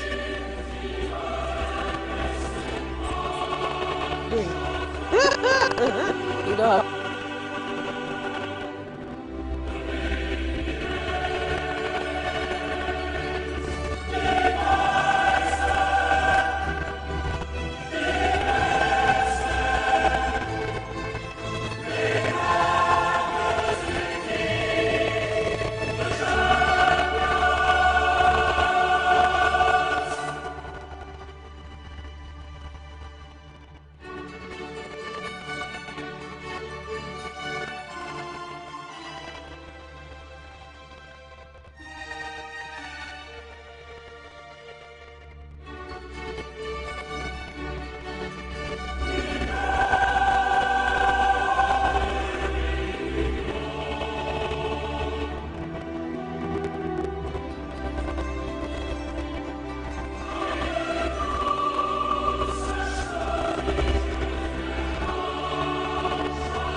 Good afternoon. My name is Julie Wayomazeka. I'm the program manager at ICJ Kenya. I specifically lead the Democratic Governance and Rule of Law program. ICJ is delighted to partner with Unwanted Witness on this year's Moot competition. It is an important conversation that we are having regarding voter privacy, voter protection, data privacy, and I think this is the beginning of an advancement of a conversation that needs to take place on the African continent.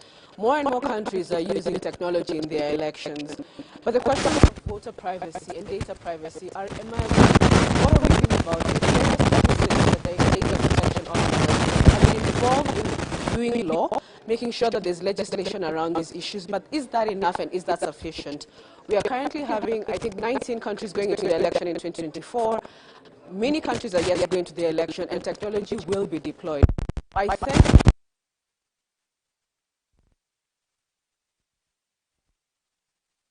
I know it has been done.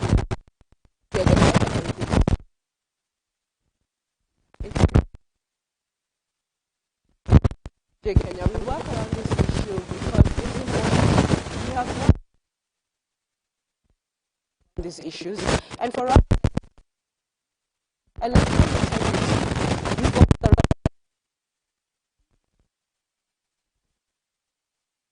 of electoral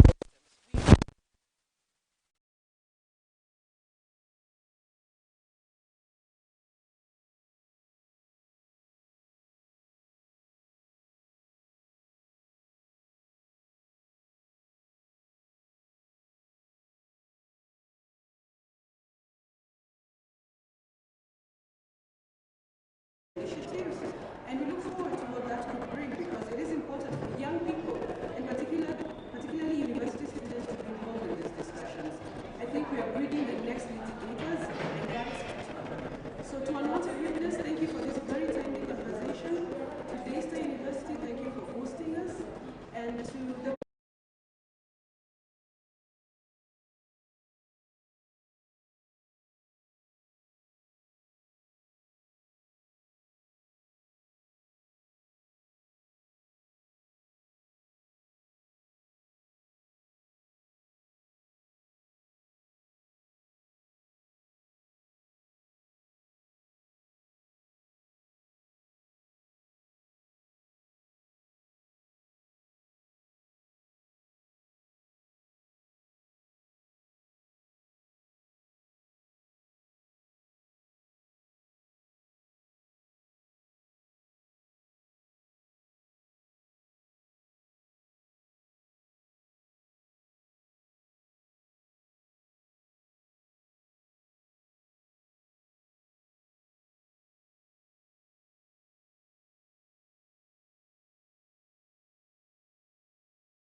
Chancellor, Daystar University, and we've been hosting this Moot competition for the last 1 week. And we are extremely delighted and excited seeing how the young people are involved and their depth of content and just their aspirations have really touched me personally as the Vice Chancellor. We at Daystar are determined to make our School of Law different. We want to facilitate them, we want them to have the best facilities, but this interaction with other countries, particularly in the East African region, gives impetus to what we want of our lawyers. I remember the early days, law was done at the University of Dar es Salaam for all East Africans. And this coming together is encouraging us that we can collaborate, we can have the students cross-pollinate their ideas and enrich the law faculties of our universities. So I really am looking forward to the next competition, and you can count Daystar in all the time. Thank you very much.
This is my teammate, Stacy Maina.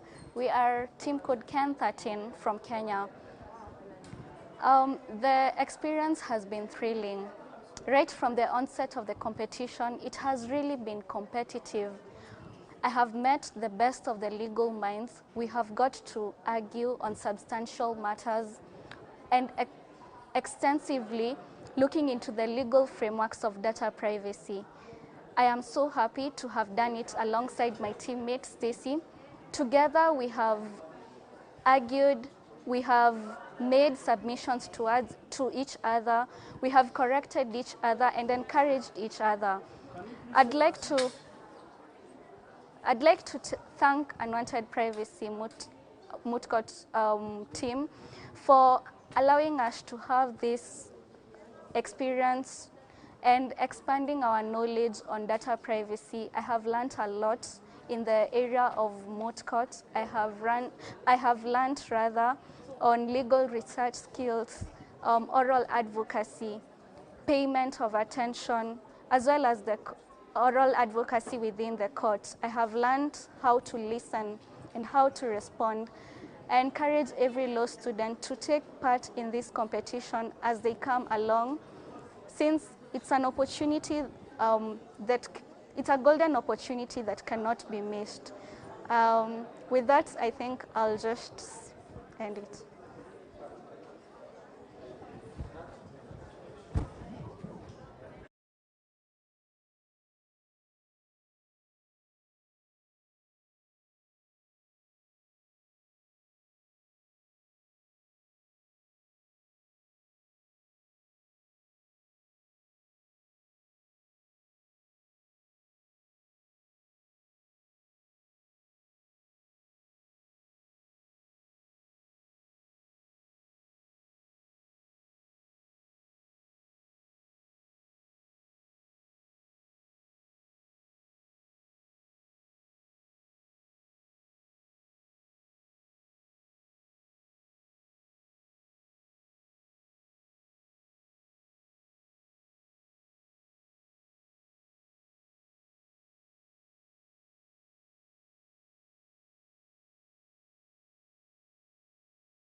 The level of analysis, the intellect, wow.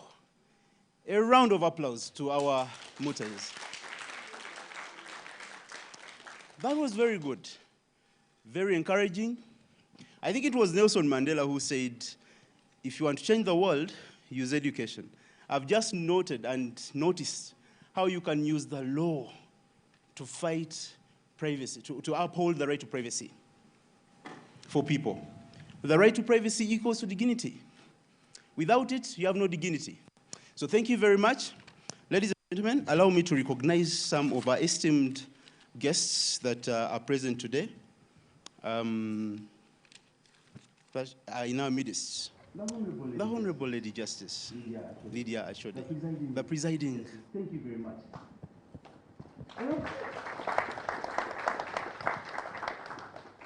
The Honorable Mr. Justice John Martino. Mativo. My apologies. Justice. Ladies and gentlemen, a round of applause for the Honorable Mr. Justice John Mativo. Honorable Mr. Justice Weldon Korea.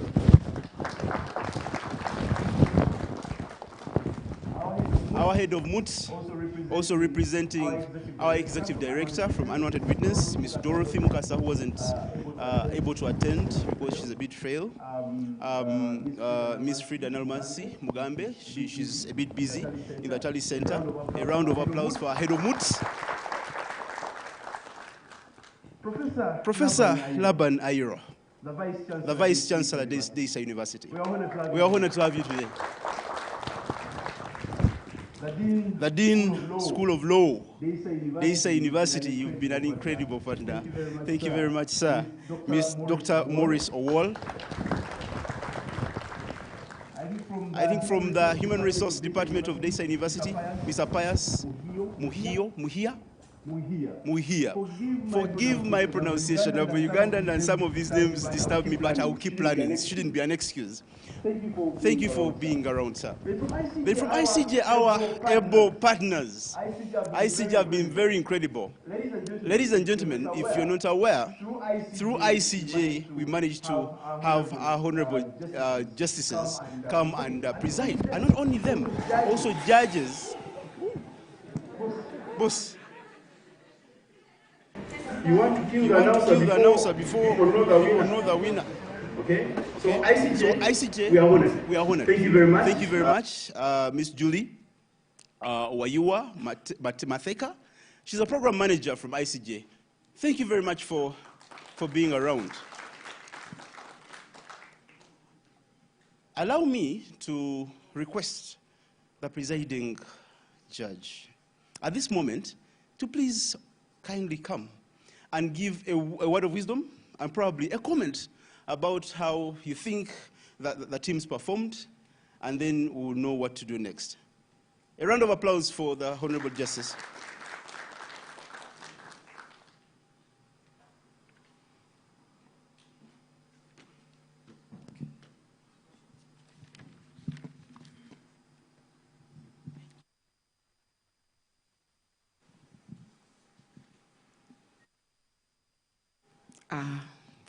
The Vice Chancellor and the Dean and Julie. Julie worked with me when I was the principal judge of the High Court, so I know her from back. I'm calling my brothers last. They are used to being called first, but today we are guests in somebody else's home, so I'm calling them first. Just thank you for even giving us also this experience. We were just discussing up there, and we thought that the two teams are awesome. You're doing a very good job. They really are advocate material. They're already ready to come before us, even to the Court of Appeal. They are ready to go out there and represent people. They were erudite in the way they presented their submissions. They had researched. They had poise. They were courteous. You know, that is something we don't have these days. I remember when we were in the School of Law, they used to bring judges to speak to us how to behave even in court. And back then, even if a senior lawyer lost a case before you, they bowed down and they said most obliged. But these days, the young ones, they live in a huff, they pack their things and they storm out of court because they are not happy. But I can see that you are training them well here to go back to the way the things were, because we are not, the ones that are adversaries in court are not enemies. They go out there and have coffee together. For those of us who've been at this for a very long time, there are times when even their own clients out there want to hold their shirts to ask, why are you talking to that lawyer? That's our enemy. So says, no, in court, we are on different sides, but we are doing the same work. We are all trying to help the court get to a decision that is just. So in my view and my brother's view, you all did very well. You researched very well, you addressed the court with the etiquette that's required, and we just think that you're actually ready to get out there in the market, and we promise that if you come to the Court of Appeal, we will not be too hard on you, because we are good people, we are not that mean. So just thank you, Vice Chancellor, for giving us this chance. And I'm not sure it's my place to announce who, because we were not told it is your place to announce, isn't it? Ours was just to say thank you and to encourage you, to tell you that you're actually on the right path, and that that's all it takes actually. You put in the work, you study your brief, you put in the work, you address the court, and then you leave the rest to the court. You don't descend into the arena, you don't get angry. That means you will think, you'll think lucidly. You know, when you're angry, it's not easy to think very well. You now become emotional. So we are just glad that you're doing a very good job, Mr. Chancellor. Thank you.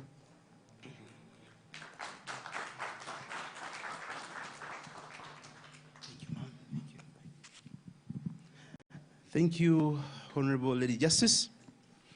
While these two teams were competing, someone came to me and whispered, "Are these practicing lawyers?" I was like, "No, these are students." That's how lethal you are. How lethal you are.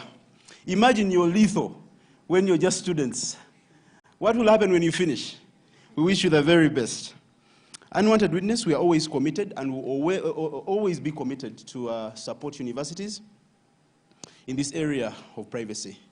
It's a novel area, new, and I always tell students, an area that has a legislation in over 37 countries in Africa. Almost all those 37 have offices. That's an area that is not going anywhere anytime soon. So we need advocates, we need lawyers, we need a cadreship of young lawyers who can defend the right to privacy of citizens. The cadreship of lawyers who can help government. They can be public workers or be in private practice, helping companies and corporations to comply with the data protection legislations. So we encourage universities, please, introduce short courses, okay, in data protection. You will be a university to go to if organizations need DPOs. It's a requirement by most of these laws to do an impact assessment and audits regularly. But who is there to do this? So university is your best place to train these lawyers. Introduce them as short courses or have them as course units for undergraduate. We'll always be here to support you, to do course descriptions for you. For universities, if you intend to start this course, we'll always be there as Unwanted Witness to support you. Now, may I have the honor of inviting a representative from ICJ, Ms. Julie, to come and give us a word or two, and then she will also do us the honor of inviting Dr. Morris, who will then invite the Vice Chancellor to speak with us. Ma'am.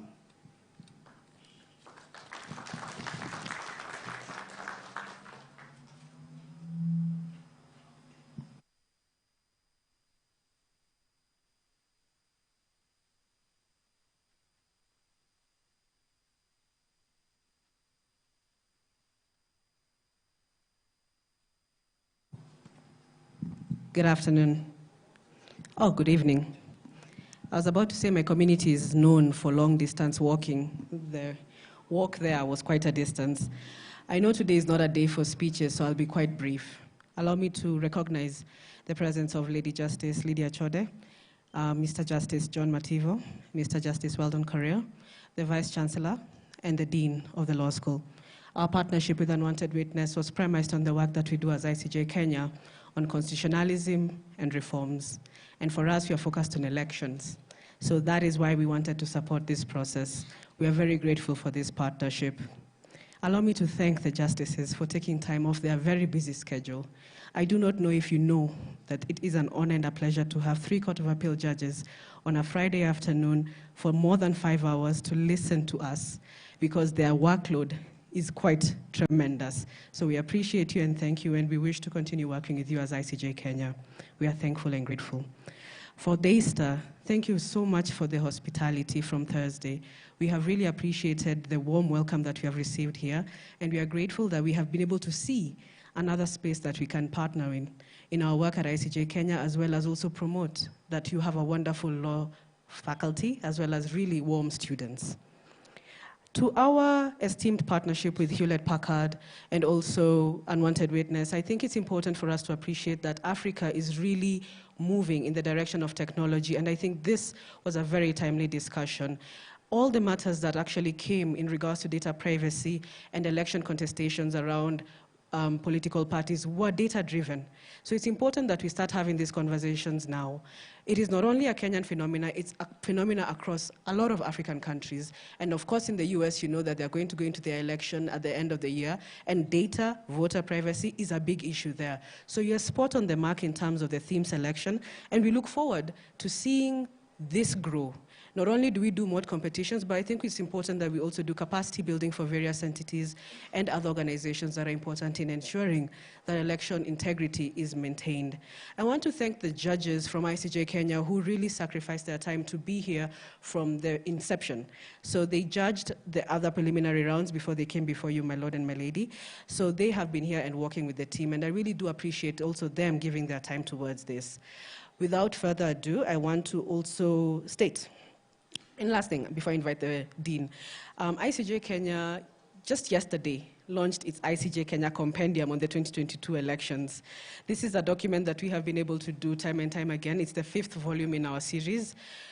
We were looking at the book as we were launching it, and it has 700 pages worth of election law material. I did not want to say earlier to the contestants, because that would have been cheating, because you'd have easily gone to the compendium and seen what you have talked about in terms of technology and data. But that is a resource that you can use. It actually talks about standard of proof. So as you were being asked that question, I kept on thinking, I need to refer to what we said in the compendium. So there are resources in regards to election law, and I do invite you to check out that particular compendium. It is on our website. It is important, and the important thing that you should focus, even as you look at the case law, look at the recommendations.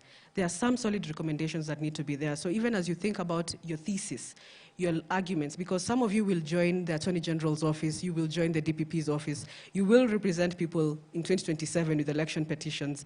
Look at those recommendations and key issues that have emerged that we have analyzed. With that said, it is my singular pleasure to invite the Dean of the Law School to give his remarks, Dr. Maurice Awar. Thank you so much for the tremendous partnership. We appreciate you.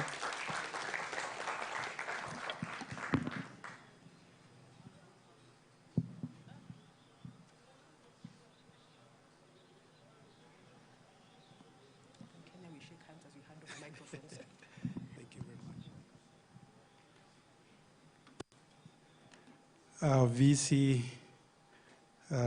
Professor Peter Laban Airo, the judges of Court of Appeal, Your Ladyship, Lydia Chode, Your Lordship,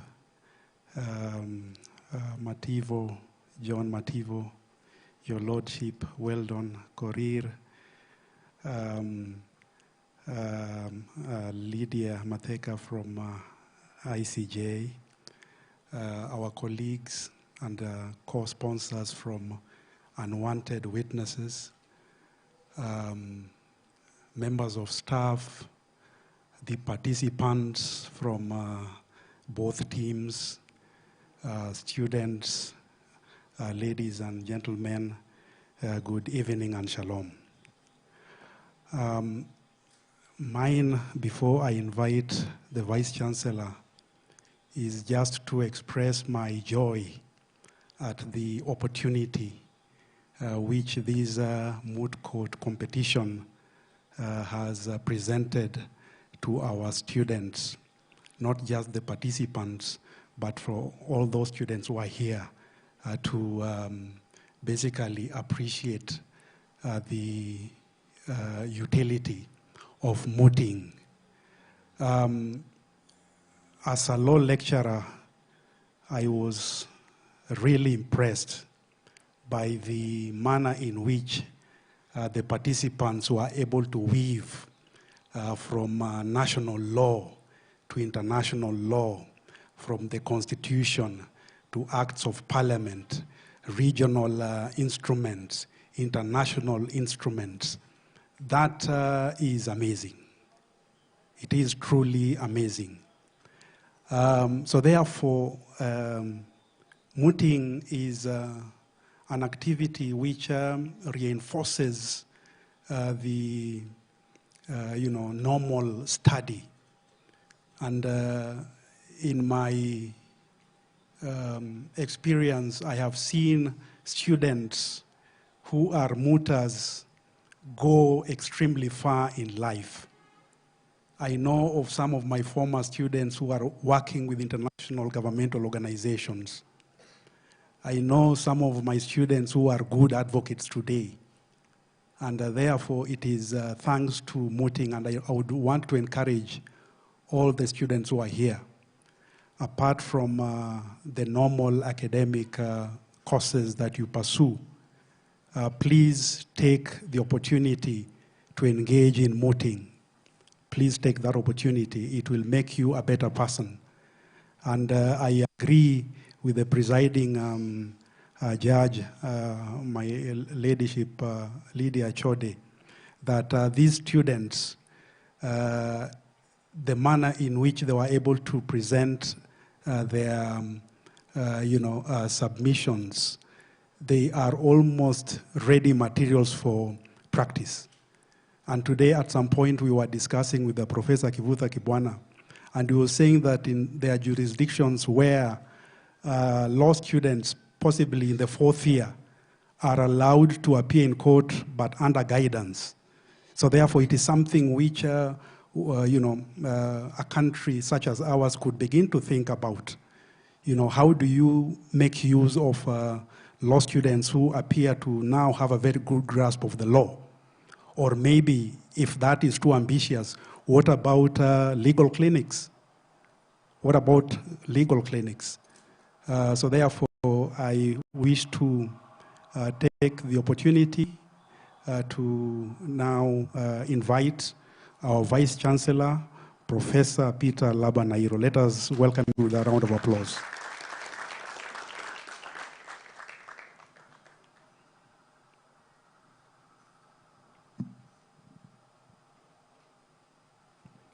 Thank you, Prof. Asante. Thank you. Thank you very much.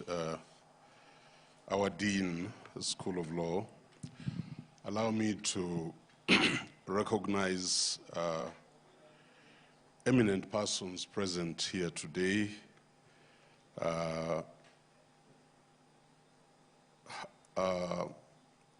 The Court of Appeal judges who are with us this evening,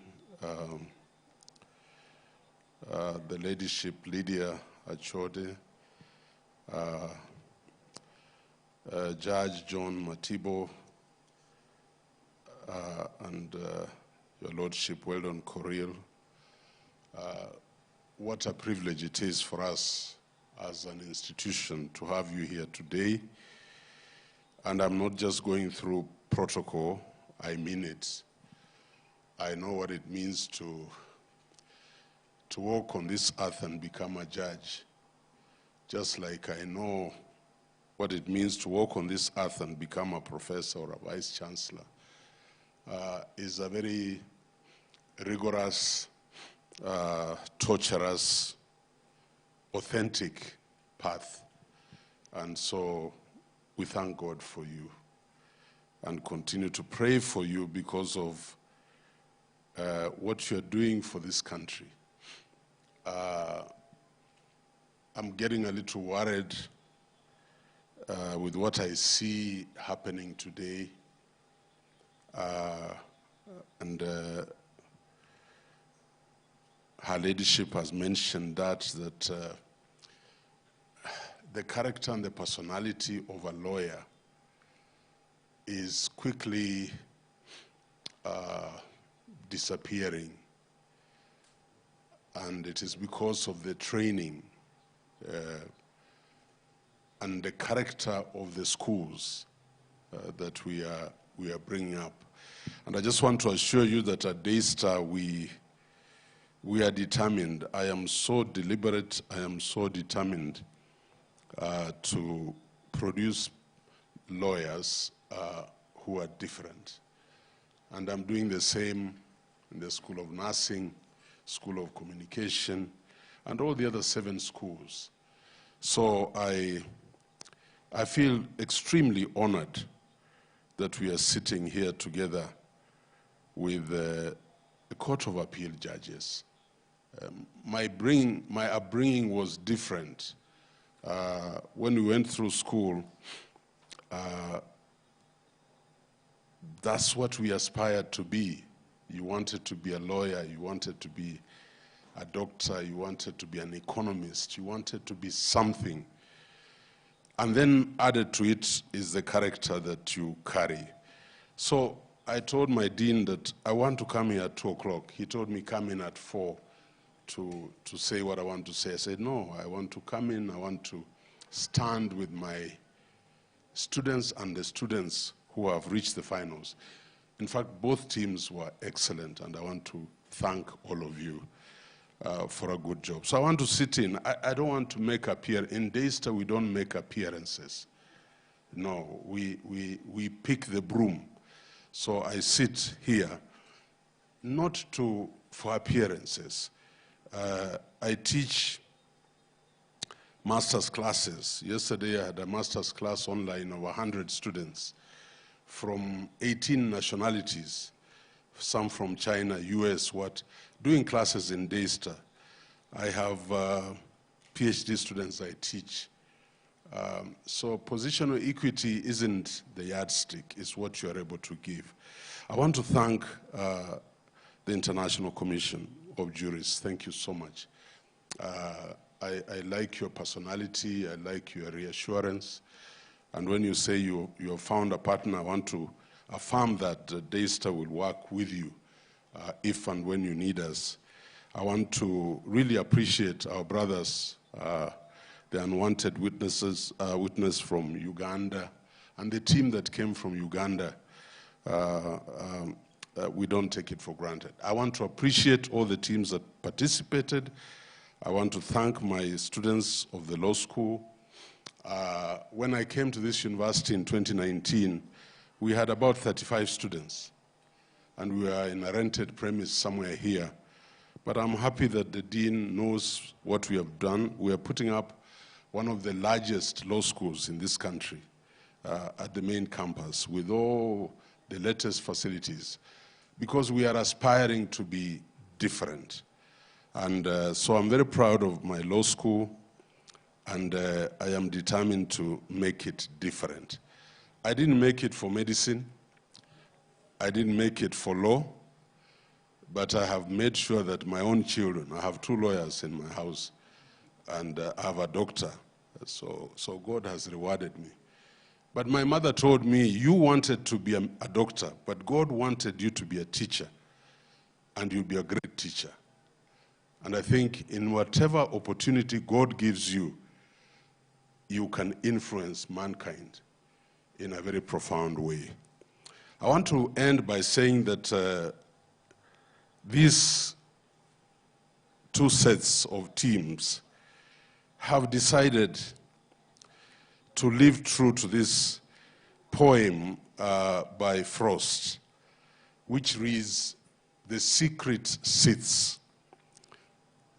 I have frequently thought of Robert Frost's short poem, and that's what was going through my mind. It says, "The secret sits."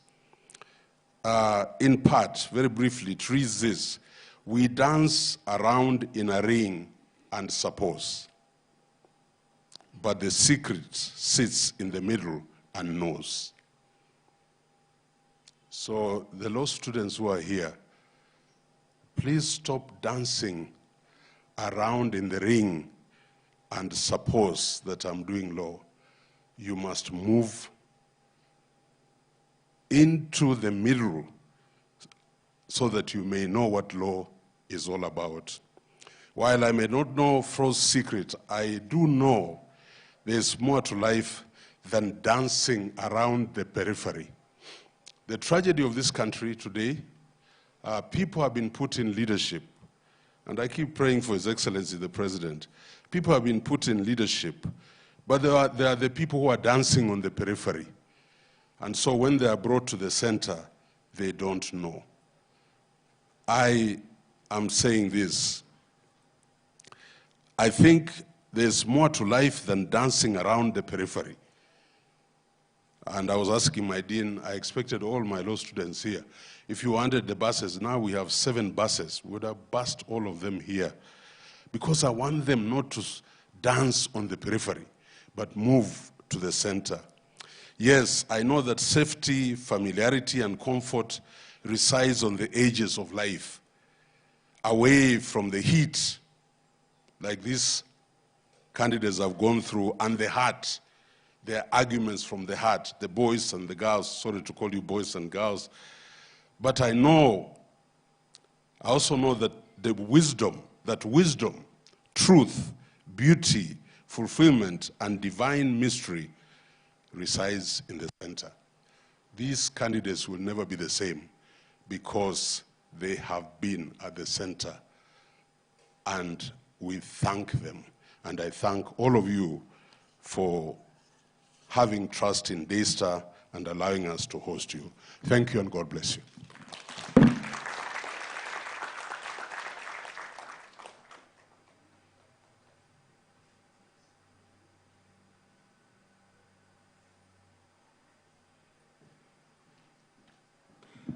Thank you, Professor, for those kind words of wisdom. I want to assure you, today you witnessed in this competition, won't dance from the peripheral. These learners are going to dance from the center. The overall winner of this competition will win $1,000, and the second runners up will get $500.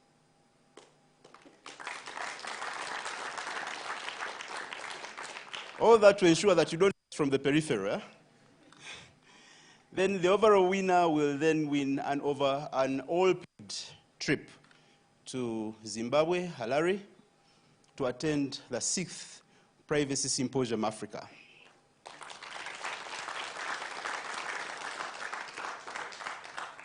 Now, our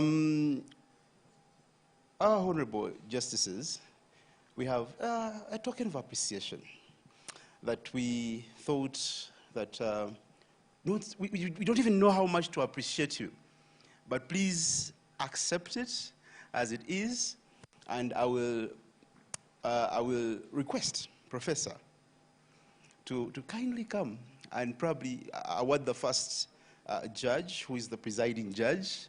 Please come this side, please. Please, kindly, please. Yes, please, yes, come. Can I have our, remove this?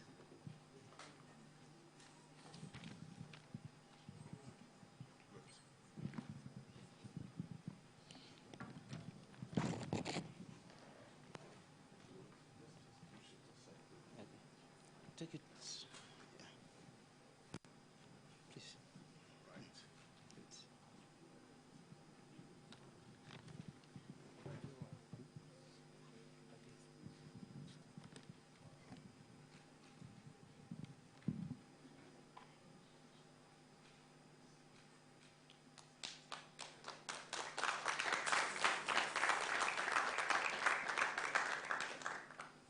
Thank you.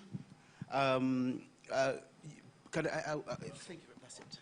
Thank you very much. Dr. Maurice Owoa, kindly also do us an honor. The Dean School of Law, Daystar University.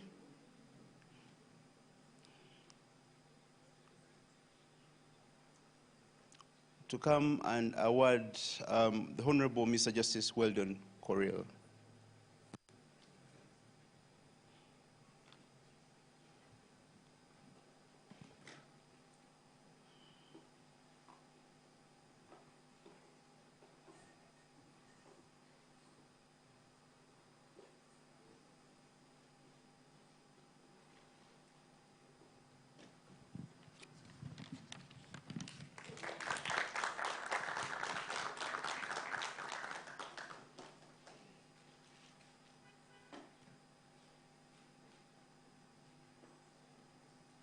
Thank you very, very much. Then Ms. Lee from ICJ, you also do us the honor of awarding to Honorable Mr. Justice John Mativo.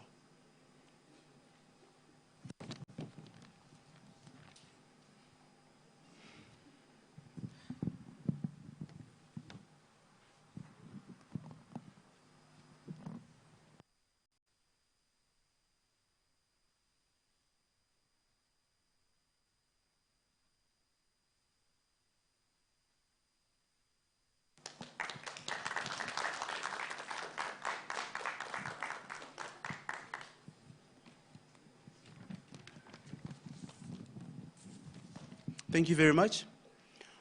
Ladies and gentlemen, the moment we've been waiting for is here. Our results are ready. And I'm going to call upon the Tally Center. But before I do that, again, allow me to recognize our partners who have done an incredible job of making sure that this Moot becomes a success. ICJ, a round of applause for ICJ.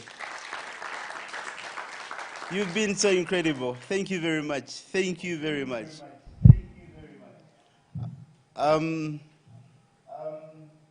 Daystar University, they have offered us the venue.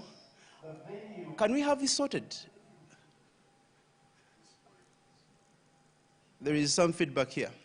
They offered us the venue for the preliminary rounds, Kenya rounds, quarterfinal rounds, semi-final rounds, and ladies and gentlemen, we are Daystar University, the mighty Daystar University. A round of applause.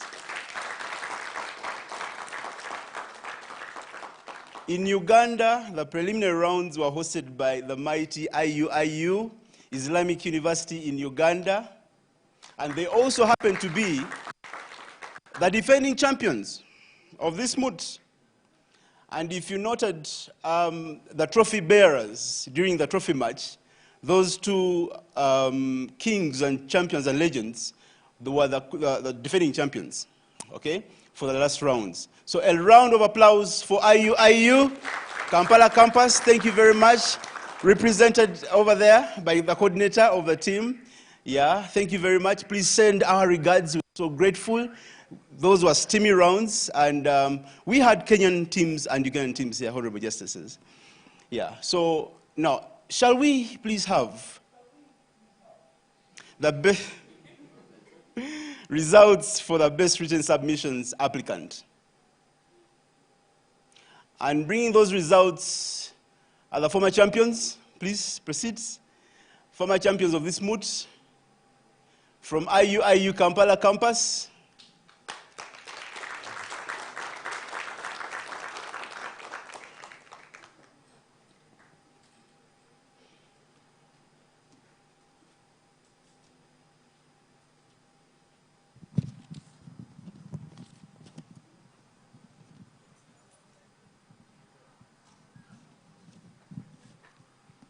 Here they are. Good. You keep those ones. Best written submission applicant.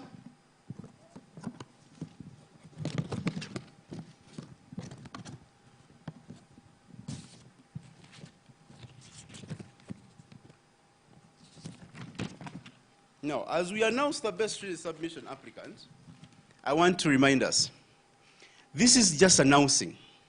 The award ceremony will come after announcing. So we won't announce and then you move out. Please keep around. The awards will come in later on. Our guests will give you the awards. We are just announcing from best written submission applicant, respondent, best oralist, overall champion, and of course that gives you the first runners up. And then you will celebrate, come down, and then we award you. So ladies and gentlemen, it's time to recognize the team that excelled in crafting the most compelling and persuasive written argument from the applicant side. Their meticulous research, clarity of thoughts, and attention to detail truly stood out. The award for the best written submission applicant goes to UWPC 2024 UG 02. And that goes to King Caesar University. Ladies and gentlemen,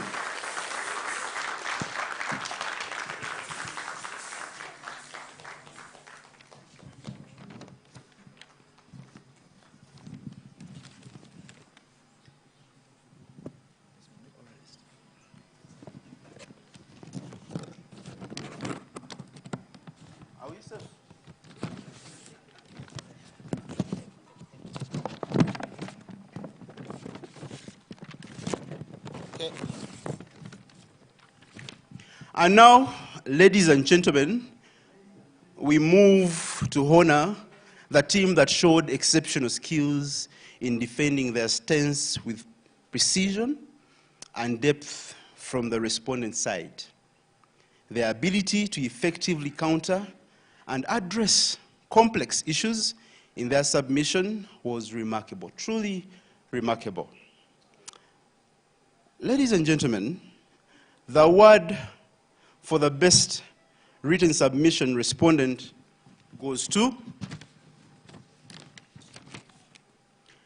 UWPC 2024 Ken 17, Catholic University of East Africa. A round of applause.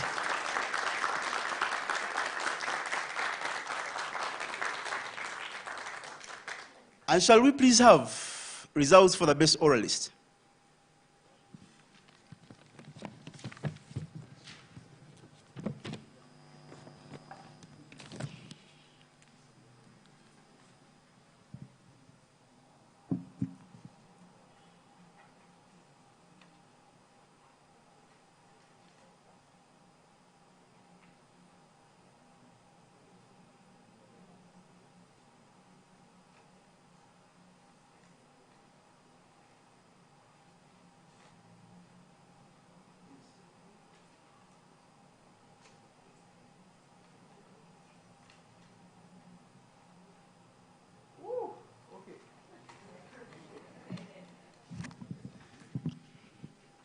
Best oralist, ladies and gentlemen. After days of rigorous arguments, insightful rebuttals, compelling presentations, the moment we have been waiting for has arrived. This individual, ladies and gentlemen, stood out in both mastery of the law, the art of persuasion.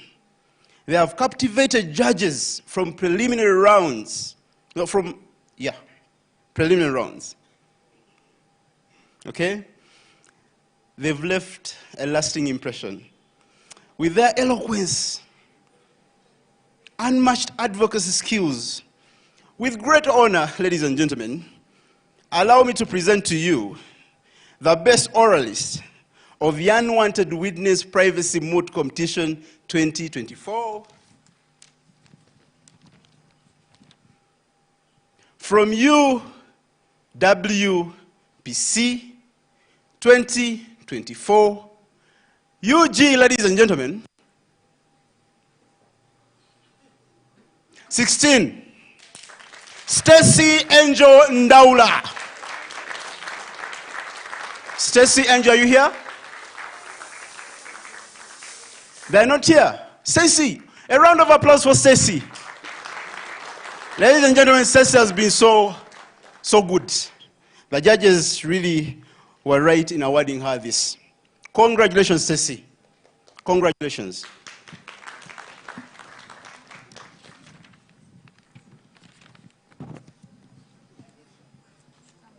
Okay.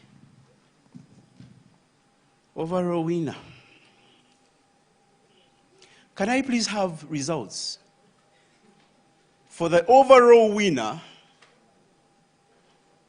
of the Unwanted Witness Privacy Moot Competition 2024. The results are going to be brought by the former champions for the 2023 round, which was held in Kampala at Makerere University. Martin Chitio and Gift Aida Chisambira from IU Kampala campus. Ladies and gentlemen, shall we?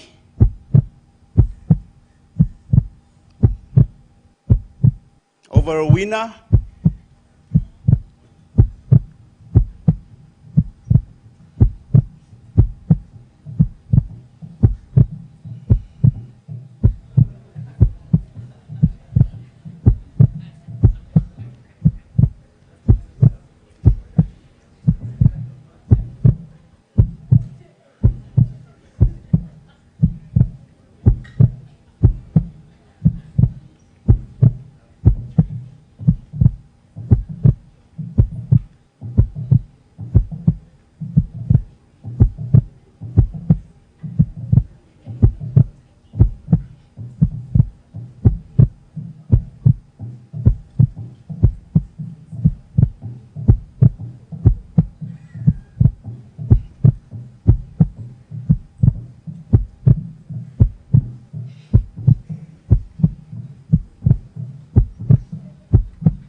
Okay, this is caring as well to me.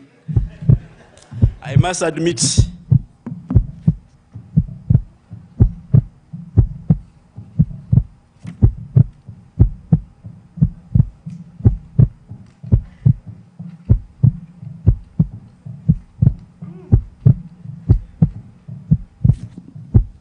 Okay.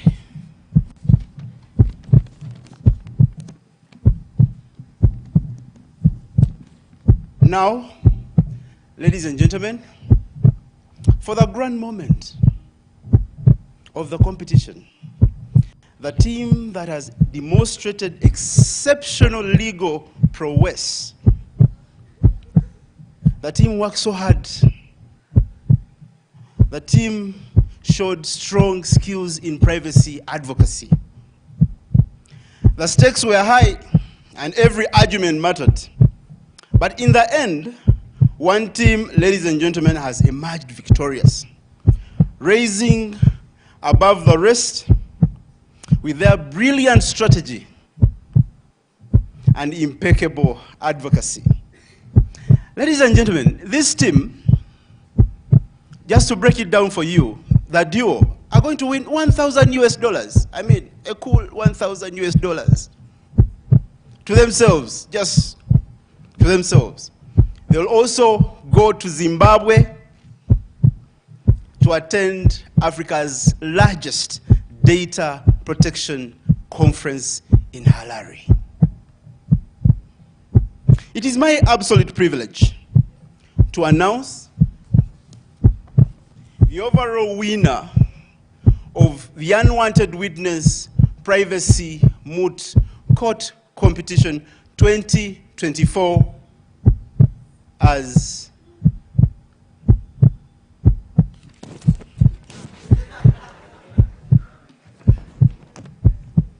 UWPC 2024 Ken 13, ladies and gentlemen.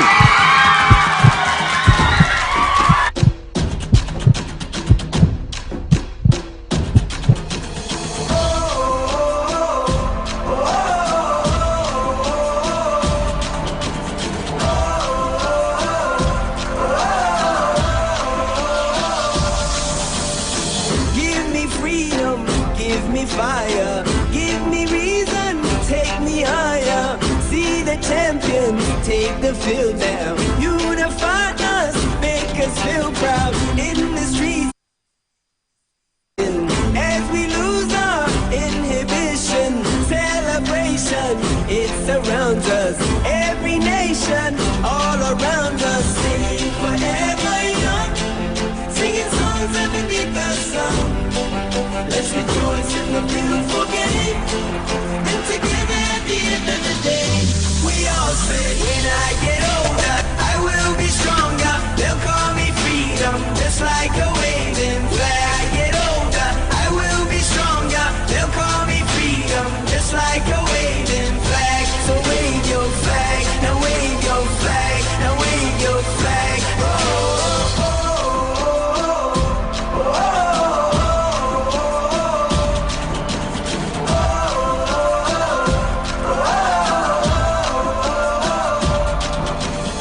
give you freedom, give you fire, give you reason, take you higher.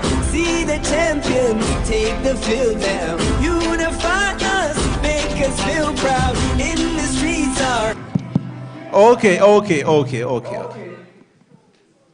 That should be enough, eh? Congratulations. A round of applause, ladies and gentlemen, for Daystar University.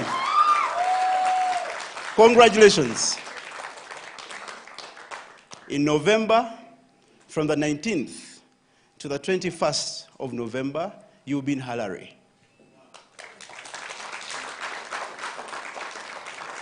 Have fun, but please remember Prof's words. Center not, peripheral. Okay? Congratulations once again. Now, we are going to now for the award ceremony. And I will request first our team leader, the head of Moot, Ms. Frida Nelmansi Mugambe, to come and award the best written submission applicant. And then, Ms. Julie, you kindly come and award best written submission respondent after her. Shall we please have the, King Caesar, please, come and shine. There you are from Uganda, ladies and gentlemen. King Caesar University, best written submission applicant.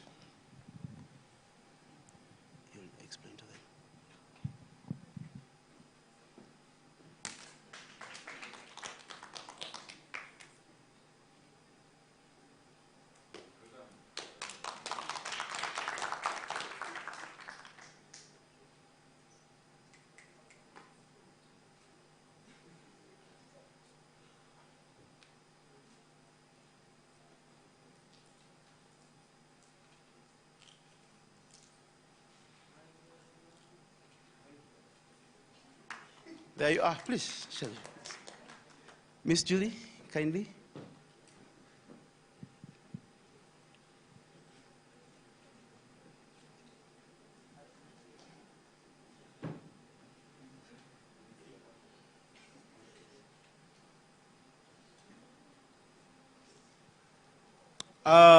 Best written submission, respondent, Team Ken 17, please show up. A round of applause for Team Ken 17, Catholic University of East Africa. Best written submission, respondent.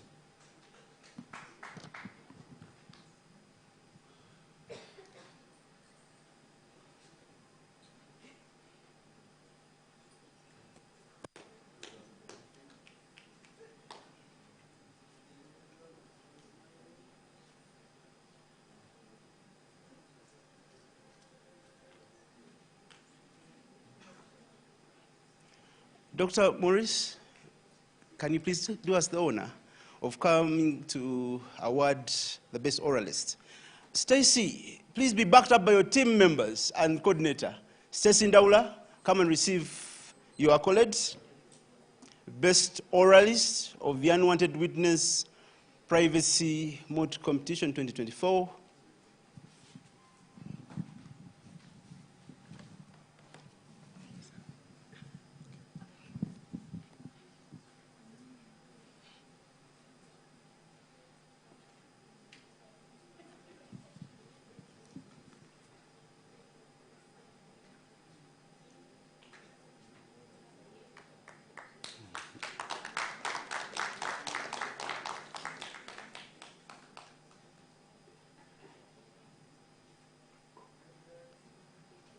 That's team 16, Uganda Christian University in Mukono. From Uganda.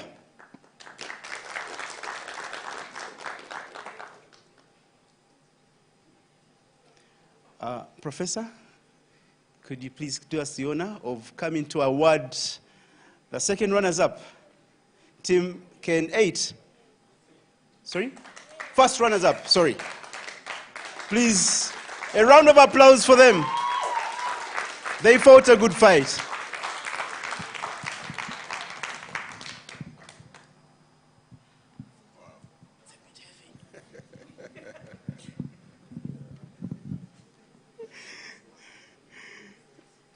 There you go. Ken 08.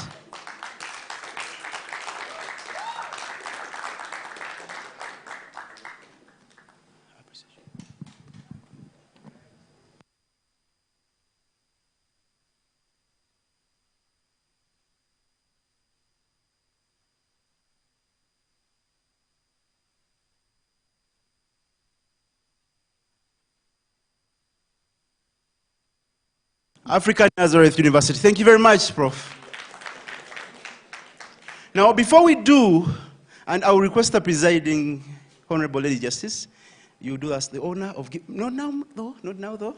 We have our partners that have made this event a success, and we want to recognize them in your presence, so you know how mighty they are. Without them, this wouldn't have been here. Wouldn't have been here. So I'll request the team from Unwanted Witness to kindly come through, led by our team leader, Ms. Frida Nalmasi Mugambe, to do us the honor of coming to appreciate our dear partners.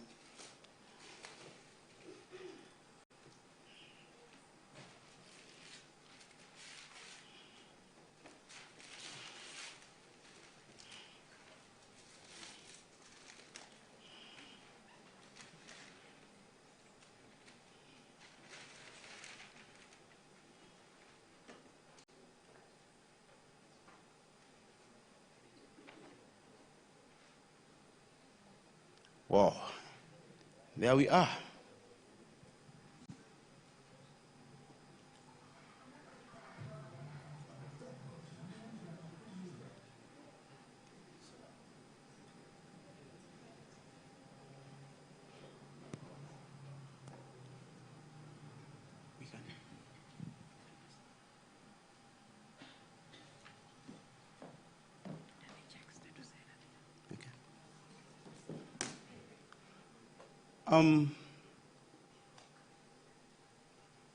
To start with Islamic University Uganda, I will request Council Fatuma, the team coordinator for IU, to come and receive this plaque of appreciation and take it back to university. Send our love.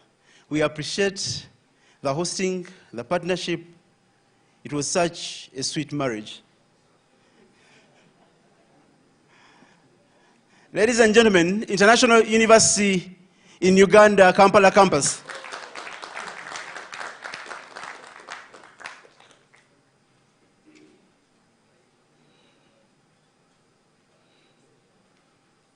Awesome. Miss Judy, ICJ Kenya, please. With your team, can I have all ICJ Kenya staff, please come, give her company. Where are you? Please come through.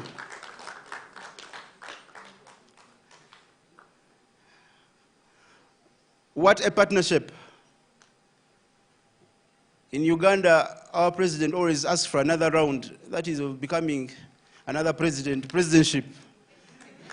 So ICJ Judy, we ask for another round. Please. We want to partner with you over and over. It was such an amazing partnership. Thank you very much. A round of applause.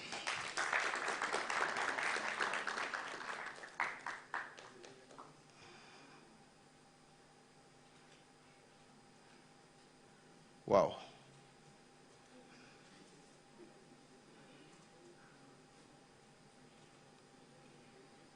Please send our regards to the members of ICJ.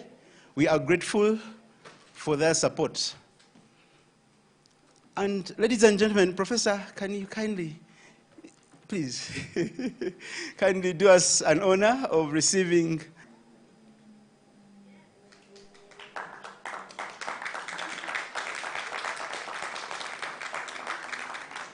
You are really so good.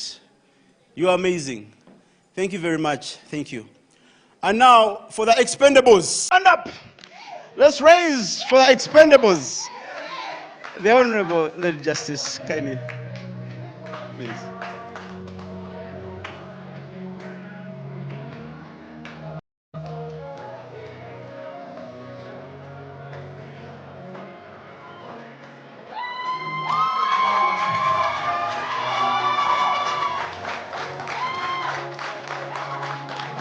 First the check. First the check.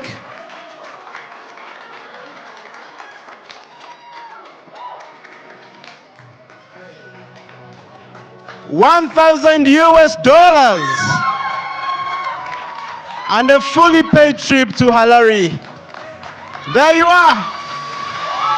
Oh yeah.